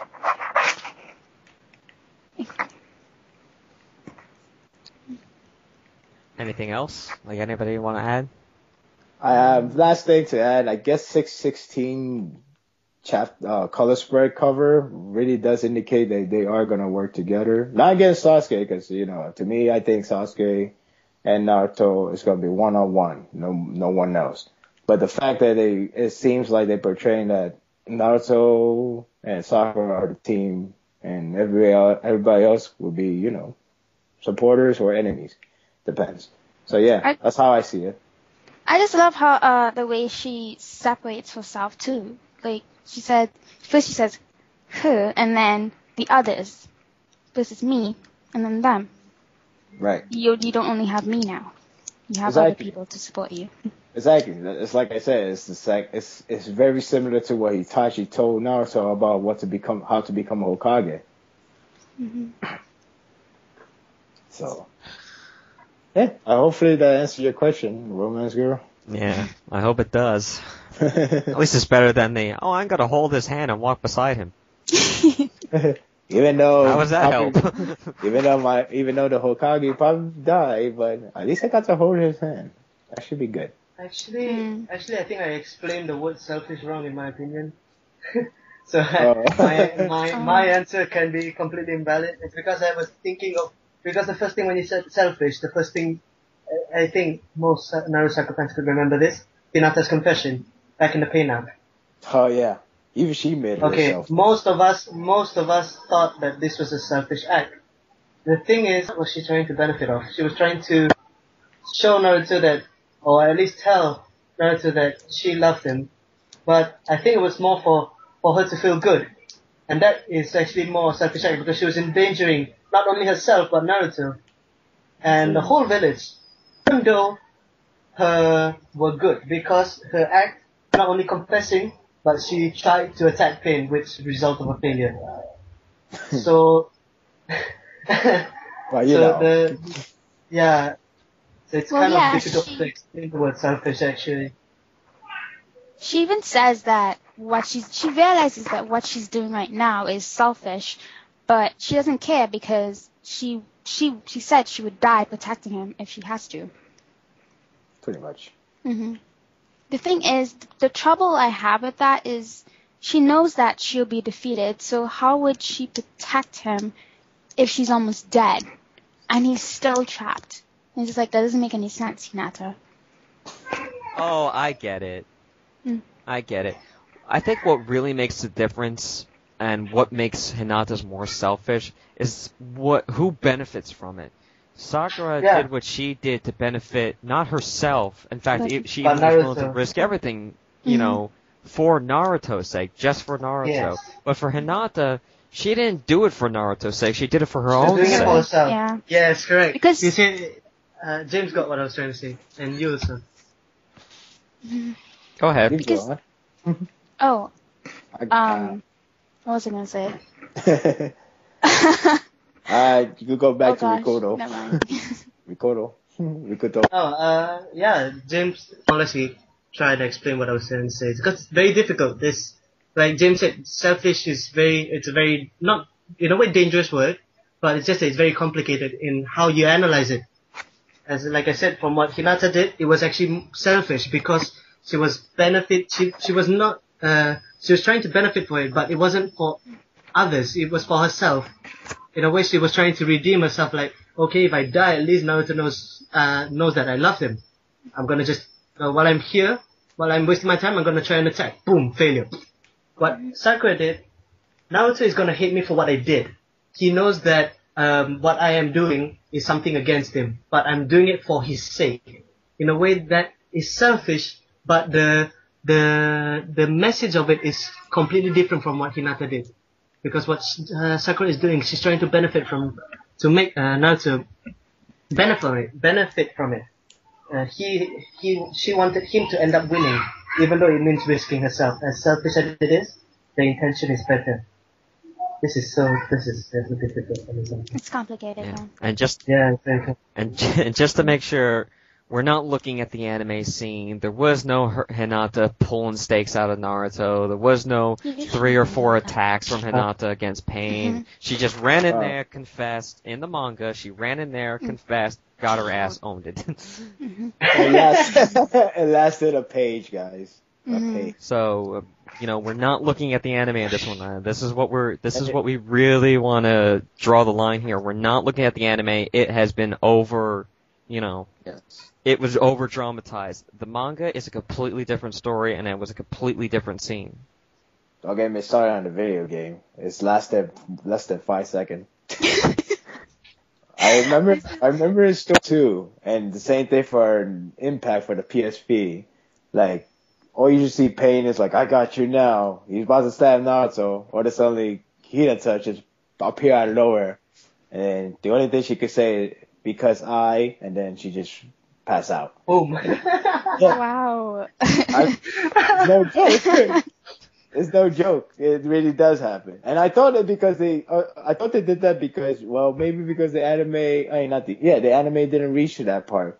But why the heck? But then then explain to me how they even kept the whole hugging scene from Sakura. So, where's the explanation now? Actually, no, go ahead. Oh, no, I'm done.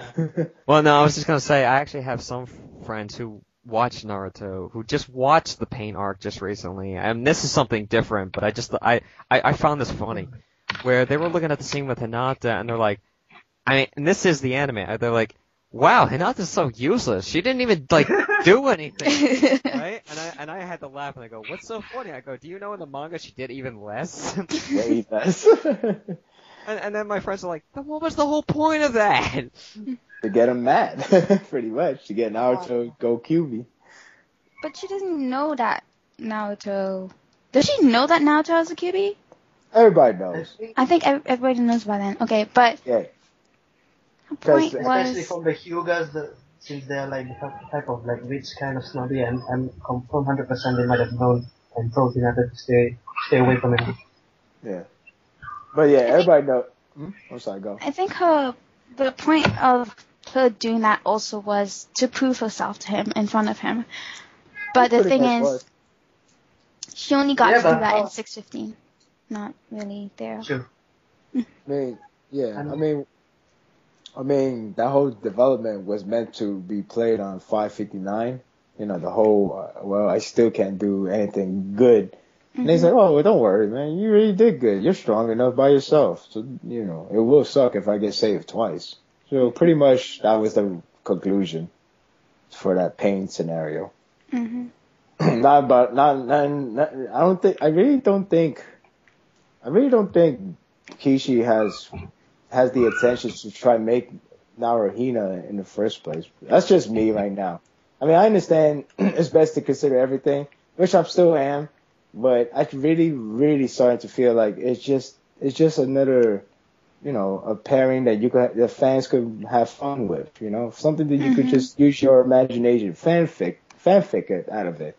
There's nothing wrong with that. It's just that if you think they're gonna be together in his story, you can really think twice if you consider that. It's a lot of ground to cover. Right. For me, I think that's what Casey is trying to say, without directly saying it. He's just using his manga to do the talking, pretty much. I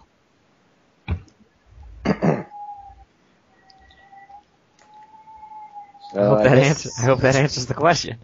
Yes. Yeah, hopefully. I think we covered it pretty thoroughly. Good question. But don't worry, sports fans. We got another Hinata question, and this one, but it's after the one I gotta tell him right now. Okay. I'm so sorry. I'm just terrible with names. Kane. Kanae. Kanye. I vote Kanae. Kanae. Kanae. I say Kanae. Kanae. Kanae. Okay, Steve. Sorry. This is a question for you. I apologize. My apologies, I said. Yeah, I apologize Yeah. too. I'm American. I can't speak foreign names worth crap. But all right, you said it was a I she, say right? Kanae. Yes. All right. So she asked. This is for you. What kind of NaruSaku moment is everyone expecting to happen next? Or what has been one of the most important defining moments for NaruSaku in your opinion?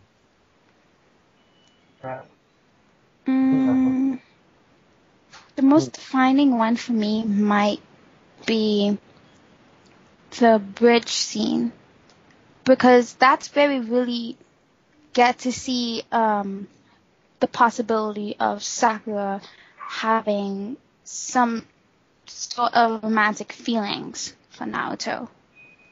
Like feelings that are much stronger than she realizes, and that are pointed out to her by Yamato. And yeah, that's my reasoning for that. I'm pretty sure that would be the biggest, but what do you guys think? Actually, my favorite scene is the bridge scene, because if it wasn't for that scene, I wouldn't be a NaruSaku fan. I'm serious, because at first I was a Naruhina fan at part 1. Part 2, I was none until the bridge scene. Then my head just popped in and started thinking of logic, and I went NaruSaku, and it was because to see Sakura run to, we're talking about the same bridge scene, right? When Naruto goes and Four Tails, right? Yeah, at the Heaven and Earth Bridge. Mm-hmm. Yeah, to see Sakura like running desperately to Naruto, even though she knows she couldn't do anything, like I said, selfish act in a way. She tries to help Naruto, and I don't know how to say this. The emotion in it, you can see. Mm-hmm. Yeah, even though she cannot do anything, but she just tries, even though she fails. And also, thanks to Yamato, he's one of my favorite shippers. he even points out to Sakura, you ... and then I forgot what happened. I don't know who was the jerk who interrupted. Naruto interrupted. Naruto does. Yeah, oh my god, he's an idiot. Yeah, he always interrupts. Always. Yeah, he interrupted his own fans. Okay, well, Shut up, Naruto. We're having a moment. Shut up, Naruto. A moment's about you and Sakura, so you should shut up. Shut up, Naruto. I was about to tell her she loves you. Oops. Spoiler. And then for future NaruSaku moments, anything. I cannot predict it, because we're in the middle of war, heat of battle. Unless it's later on when it's in like, let's say, final final battle Sasuke versus Naruto. Unless someone is like half dead, maybe you can add a NaruSaku moment there. But I think the next NaruSaku moments that we're gonna have are gonna be crucial, as in they're gonna decide big stuff. That's the only thing I could say about that question. Alright? Yes. My favorite moment, well, it's definitely the bridge scene. Actually, I was a NaruSaku fan before it. Like I said, I was NaruSaku when Gaara situation happened. The whole Naruto's really dedicated. That moment is one of my favorite moments, because that's where I really started to like Naruto as a character, because I could see that he's really a serious and somewhat matured guy. He's not fully mature, but he's definitely is more mature than we all assumed. So, but yeah. Anyway, the reason why I picked the bridge scene is is that we already established that Naruto loves Sakura. What about Sakura for Naruto? Mm-hmm. That's the defining moment, because Sakura is seeing the suffering that Naruto has been going through since the beginning, because he has the beast, and it could happen at any time when he gets angry or he loses control. And this is what he goes through. What's worse is that it's completely different from the polite, gentle Naruto that she always remembers from part 1. So it hurts her a lot, and I didn't think it was gonna hurt her a lot. I thought she was gonna be like, "Oh, Yamato, you gotta do something," stuff like that. But instead, she just felt too much pain to see Naruto in very much pain. So it was so disheartening that she went towards him, without any second thoughts, trying to help him. I mean, at least this one, I mean, it's selfish act, you could say. But at least this one is aiming for Naruto, not aiming Naruto's opponent, who's supposed to be unstoppable at that point. So this is different, because yes, he's unstoppable as QB as well, but the fact is he's trying to communicate with friend. It's like maybe you could talk sense out of him. Maybe the good Naruto is still inside, but unfortunately that wasn't the case, because QB was really took over Naruto. So, it's very sad for her to realize that. But anyway, that whole scene was just definitely a crucial moment, from her grabbing her, well, I wouldn't say grabbing her heart, but you know what I'm trying to say, like, really, really felt very much path. It's like, I knew there's something more to Sakura, and Yamato was about to confirm it once and for all. Yeah, unfortunately, Naruto interrupted, but you could tell it was going to be very meaningful. The way if you read it in the manga, it's like, you get that last panel saying, like, in reality, and you get that last panel. Usually when you change the next page, you're going to get a huge panel that says something, shocking. Like, say Yamato didn't get interrupted, the next page, you will see Yamato tell her that you were in love with him. And that would be a shocking moment. Much like how they did it with Side Part.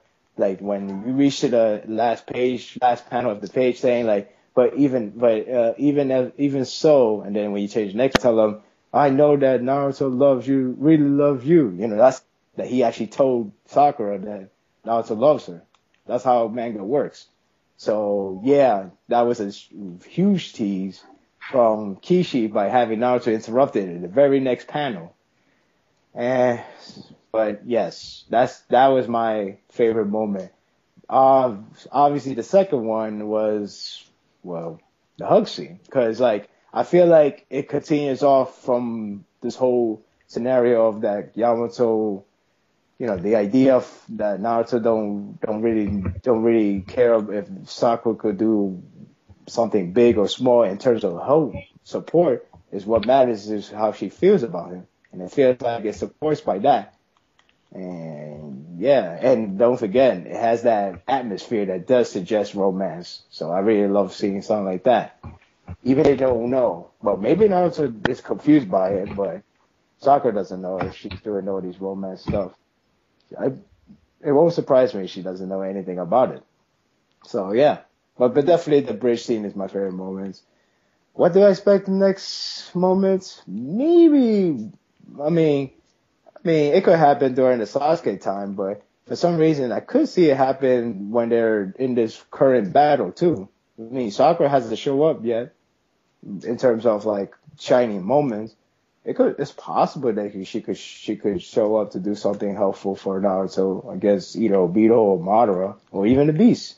It's possible. You could never scratch off the possibility, especially with Kishi at the moment. So yeah, that's my best guess for me. It's a hopeful dream, but it could happen. I forgot to say what NS scene I might expect later on. One NS scene that even when I wasn't an NS shipper, I used to be an SS shipper actually. But one scene I never forgot was the forehead kiss. Well, almost forehead kiss. I really want something like that to happen. And considering her words back in 573, I think that might happen. They might talk before the Naruto versus Sasuke fight, most likely. If she really wants to continue supporting him and being by his side. And that's about it. I do think that could happen. I just don't know if it would happen at that time. I do think the kissing forehead scene could really happen. Just don't know the timing. That's it. Mm-hmm. Maybe as a I'll be fine, Sakura-chan gesture. Well, I do believe that Naruto will have one last talk with Sakura before heading to the final battle with Sasuke. I do believe that he has that privilege to do so. Regardless, I do think, and that scene is inevitable at this point.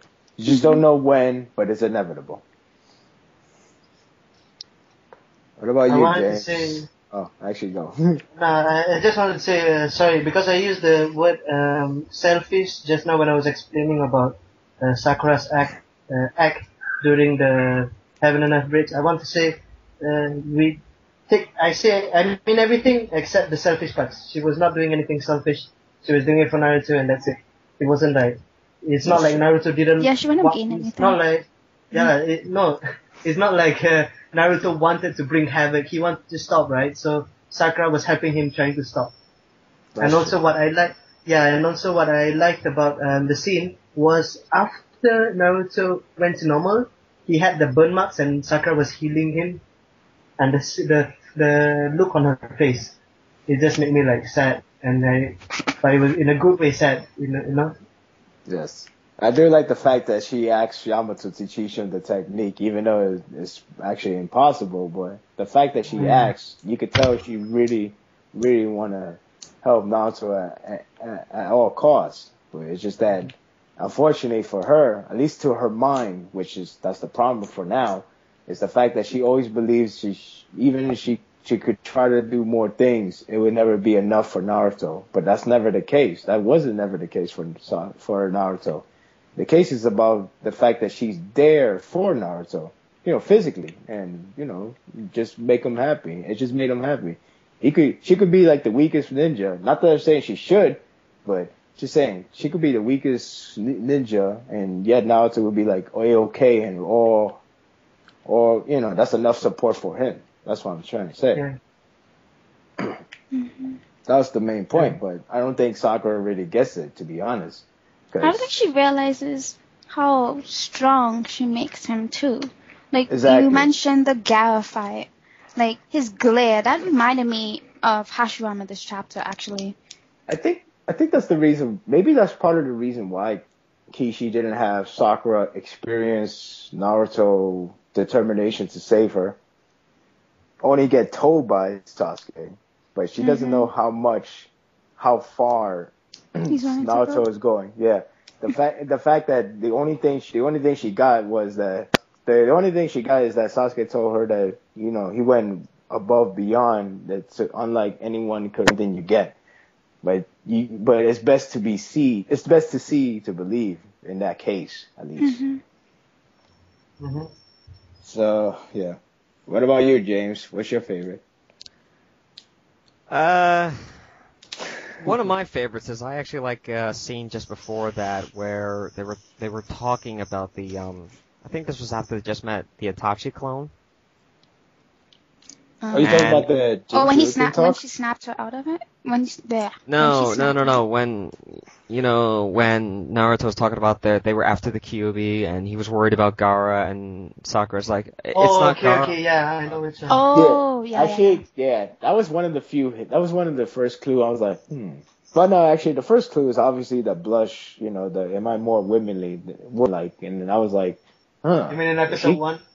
Yeah, and that was my first time. That was like he seems more flirty. Yeah, open. Yeah, I remember I was questioning myself for that when I read that part. I'm like, And then when the Gaara scene, well, not the Gaara scene, the Jinchuruken, scene happened, then I started to realize, okay, there's something up with her. No, Sakura, you just look the same as always. Shut up! Boom. What do I do? Never But understand girls. but continue, continue, James. But yeah, that was it's not as a major scene as that bridge. It's not as big of a scene as the bridge scene, but I think it has a relatively the same impact. Where she's just, she's not worried about anything else but him. Even more than Sasuke. How she used to be in part 1, where it was, oh, I'm worried about Sasuke, I'm worried about Sasuke. This one, she's not even thinking about Sasuke. She's more thinking about him. Mm-hmm. And if anybody who doesn't see this or have seen this occur, you're just blind. Okay? Even from a non-shipping standpoint, you could just see how much she's just grown to care about Naruto on so many more levels than was originally, in part 1, and you can just see how deep Naruto is to her. Exactly. Even the Kage-sama arc shows it clearly. I mean, it's not like she went to after Sasuke for her benefit. It's more for Naruto's. Yeah. Yeah. And the hug scene too. I don't know if anybody noticed this. It was just me, but even when everyone was praising Naruto as a hero, what did Sakura do? Treat him exactly the same. The same thing. Didn't treat him like a hero. Just walked over and was like, "You almost died, you idiot." You idiot. Yeah. And that was very cute, in a way. Mm-hmm. Yeah. Very character-like, and I really like that scene. Very, you hit him because he made you worry way too much for the trouble he has caused, and then you could do what it needs to be, gentle, nice, hug. Well, I didn't expect a hug. I thought it's gonna be, just a high five. No, I expected a punch from her. I can see she was worried, and when Sakura worries, I wanted Sakura. She's gentle. Let's put it like that. I wanted Sakura to pull his cape and just bring him to her room. Give him the reward he's like. Great, you finish what you're doing, or give me my pants back. I gotta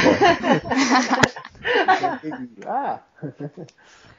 But as for a future NaruSaku scene, I'm actually not expecting one until we get to the Sasuke thing. Mm-hmm. But there could be one before that. But really, I'm not really expecting one till the Sasuke fight.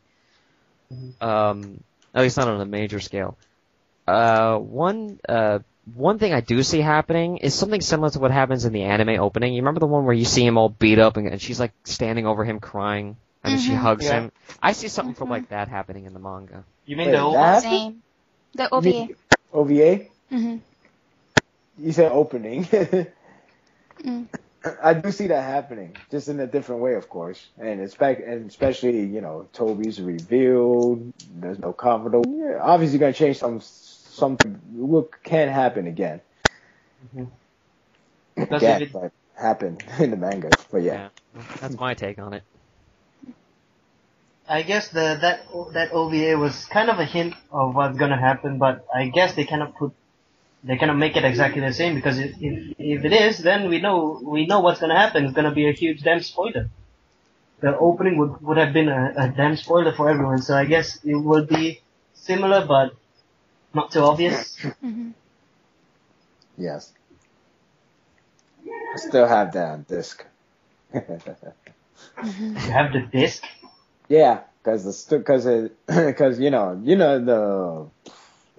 whole marketing came from the Uniqlo. Yeah. And there is a Uniqlo in here, so yeah. Okay. Yeah. So I purchased. I didn't know the DVD was gonna be sold in the U.S. Apparently they did. Go figure. So I was like, hey, cool. I got an Xbox with a big screen TV. I'm like, yay, it's so awesome. I can see NaruSaku in the big screen. Sweet. HD. Yeah, in 3D. Well, not really 3D. That's a gimmick and everybody knows it. So yeah. Well, I guess I guess we answer your question. Like, you know, you never know. The NaruSaku scene could happen at any time. It could happen in the most unexpected way. I won't be surprised. Yeah. Although I think we're all in a strong agreement that, you know, NaruSaku is like this close, so tiny to becoming canon that even maybe just one more scene could just push it to being canon. Honestly, one scene to happen right now could really dismiss the entire idea of Naruhina being canon, because like a lot of people is assuming that Naruto has changed his feelings with all this hand touching the cheeks, hand holding, this whole speech thing, etc. But if he still has the same feeling, then it's game over. I don't know, because I mean, first of all, that's the first time touching Naruto, if I remember. So anyway, she did enough that's supposed to be quote unquote romantic. But if he doesn't change the feeling, I think it's time to give up. I mean, you can still have fanfic of it. I don't mind. But if the idea is like it's gonna happen in the manga story, I don't know. To me, I would just quit.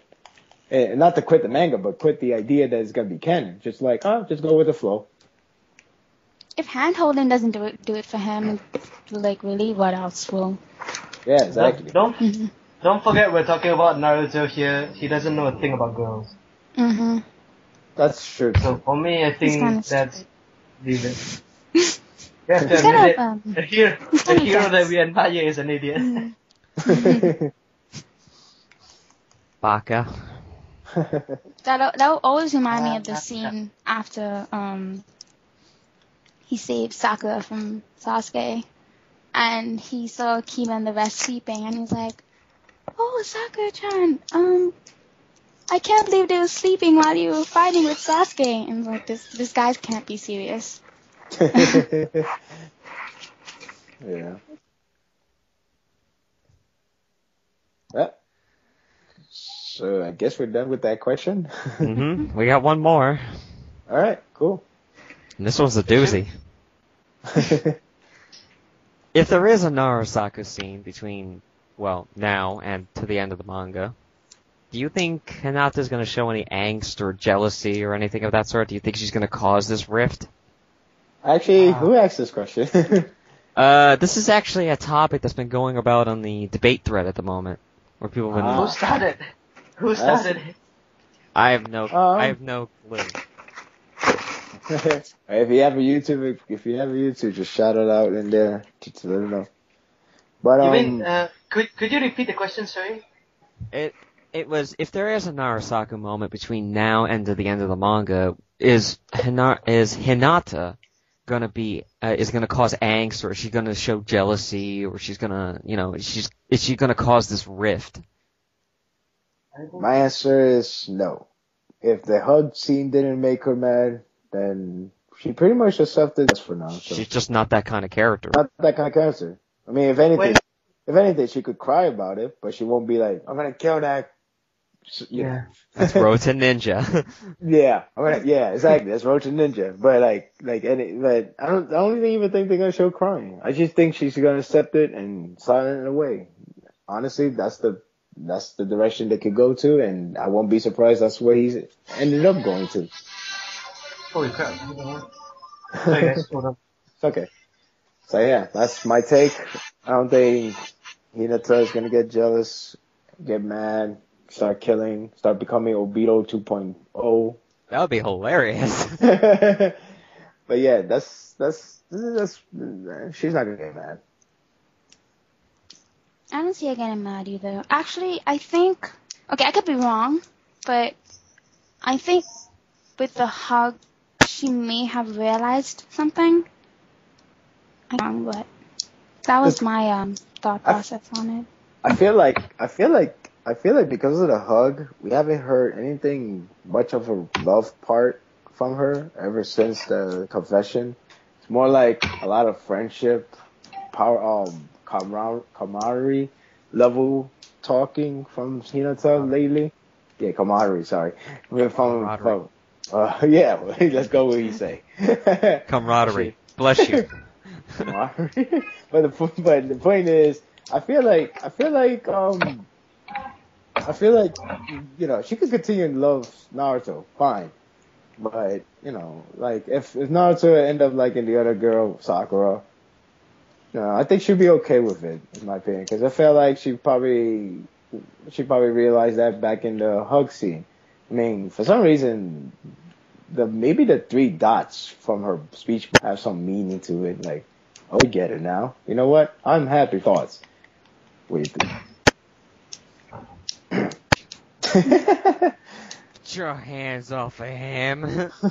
I remember one video I saw, like, when the manga chapter came out, like, there's the guy voiceover.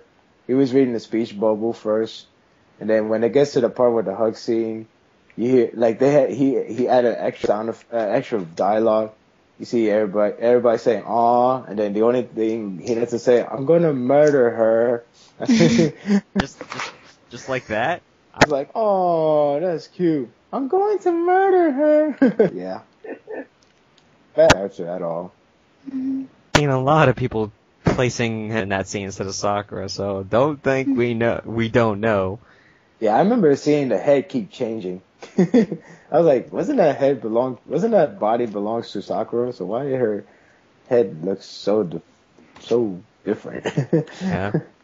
Yeah. They actually did that with the chapter 616 color spread. Sadly. But oh well. Can't we all just get along? Nope. Maybe after this whole thing is over, the whole manga is over. Maybe. In my opinion, actually I was thinking that if the question was a bit different, if the question was the Kishimoto made a canon, a confirmation, 100% NaruSaku moment, then I would say no, because it will be much easier if you notice that if you're the creator of the manga and you're telling everyone this is the canon, I'm not gonna draw Hinata in the background like with the angry face. That would be sour, that would be mean. But since it's more of an open question, it's gonna be the same answer with the rest actually then, because it cannot be 100% then.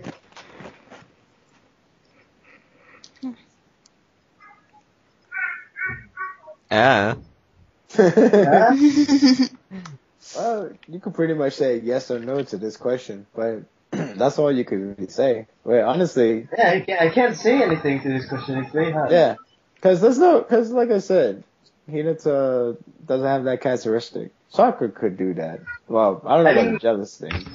Actually, she could do that right now, I guess, because every moment that's kind of romance center moment, it's always like in a bad situation rather than like something that like a normal peaceful day, a good time to get jealous of. Like if Hinata wasn't knocked out, like in the verge of dying, and say like there was no pain problem, no terrorists going crazy or stuff like that. Say it was like a normal day, and then she found out she likes Hinata likes Naruto, she'd probably get jealous of it, comedy style, because that's jealousy usually has that comedy style. But instead, since they're in the bad situation, the only thing you could do is feel a little bit upset of yourself because the fact that you got someone else that actually likes Naruto, which I don't even know if she knows that. Like, why do I feel bad? Why do I feel a little angry? It's kind of like how they did with what's that shit? I think in Inuyasha, like, I know Kagome was jealous at one point, or more than one point, with Kikyo. And then when she went back home, she kind of had like a bad wish for Kikyo to never exist. So that's where she comes to realize that she was in love with Inuyasha. So Sakura pretty much had to say something bad or say something that's like, why are you so, yeah, exactly. Like if they have her time to rest, and then maybe, Sakura could recollect everything, and then it's like, why she has to be, it was like, why I should have been that person to help Naruto get back on his feet, and it's her. I should have been the one to do it, and Hinata should have been the one to take the hit and stuff like that. It's like, whoa, that's pretty deep, you know? Mhm. Also, at this point of the manga, where everyone has evolved like this much, the love, when they speak about love, I think it's not like kiddie love, it's not teens anymore. No. So we're talking about if this is, let's say, Naruto accepts one of them, it's gonna be till the end, if you know what I mean. So, if one doesn't get it, I think they're mature enough to accept the loss. If it's Hinata or if it's Sakura, whoever, I think they are mature enough to accept a loss of something like that and just move on. I think if anybody's who's gonna lose the battle of the love, Hinata does seem like the best lose, and honestly, she won't have the big effect of I'm gonna cry forever. I'm gonna Obito now. Honestly, she seems like the person that torched to Sakura, if anything, because we already saw Sakura not feeling so good that there's someone else that loves Naruto. We already see that, so that's basically. She could undergo what Naruto went through with Sakura hugging Sasuke at the hospital scene. Feel sad, but you gotta do what's best for that person that you love. So therefore, you will let them have their time and just walk out. Mm-hmm. Yeah, that's how I see. Now, basically, Sakura is doing a lot of experience that probably what Naruto experienced back in part 1, but much more. Anyone want anything else? Okay, well, we come to part of the show where we finally give our final thoughts to the audience out there. So, take it away, guys. Give us your final thoughts. What would you say to the fandom right now if you had the chance? Stay in school. No, I don't know. And don't do drugs. Right. Keep your faith. Keep your Friends faith in don't your ship. friends don't let fans ship Naruhina. Friends are we are friends, not food. I don't know. Honestly though, well, we're heading to the flashback. I know people don't like flashback. I know some people do like flashback. I know some people want flashback, but not this time because we want to see Sakura or Naruto or both or pretty much anything that's not, that's not in the past, more of the present. But, good things does come up from flashbacks. It could be relevant to this whole main story. It could be useful to the whole plot. I mean, we're about to learn the Valley of the End, what really happened and all that stuff. And I do think it's a good break from the whole battle scene, and it did last a pretty while. So, chin up, just enjoy what is going on in the manga, because it's gonna be a lot of fun still, and it's a good break because we're gonna see some good moments, nice arts and all that good stuff that we all like.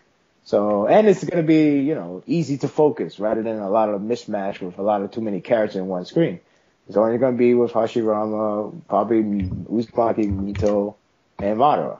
So, it's gonna be fun. And just, if you really want to see more of those, Naruto and Sakura, you can just recap.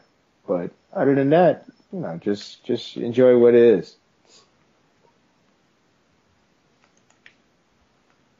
And I'm done. You eat your vegetable. Yeah.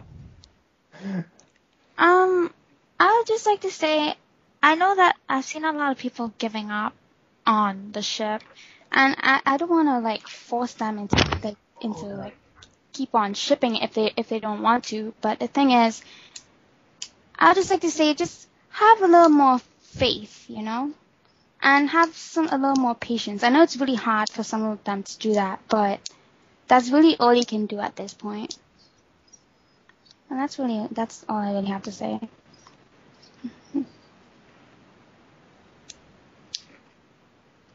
Rikuto? Guys, don't give up. The shipping war isn't over. And with few Naruhina moments, it doesn't mean that we have to abandon ship.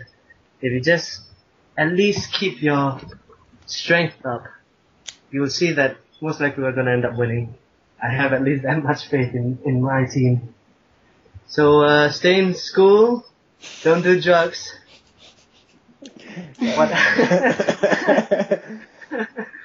just remember, just remember the pain arc, and you will know it's gonna happen one more time. Mm-hmm. Yeah. And if you guys want and you don't have moral support, go visit our forum.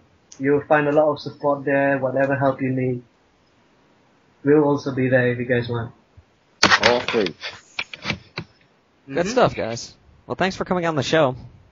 You're problem. welcome. Appreciate it. Thanks Alright. thanks for having us here. Of course. Everyone Mhm. is welcome. Yes. For the rest of you out there, we do have a Twitter page. I will provide the link in the video itself and in the description. Boom, there. And March scheduling is actually coming up, so if you want to be part of the March podcast, we are scheduling it now, so you better sign up because those spaces are going fast, man. Other than that, don't do drugs and just look to that horizon. I'm James S Cassidy. NaruSaku for life, 3G. I'm Kia. And I'm Rikuto Shika. Signing off till next week.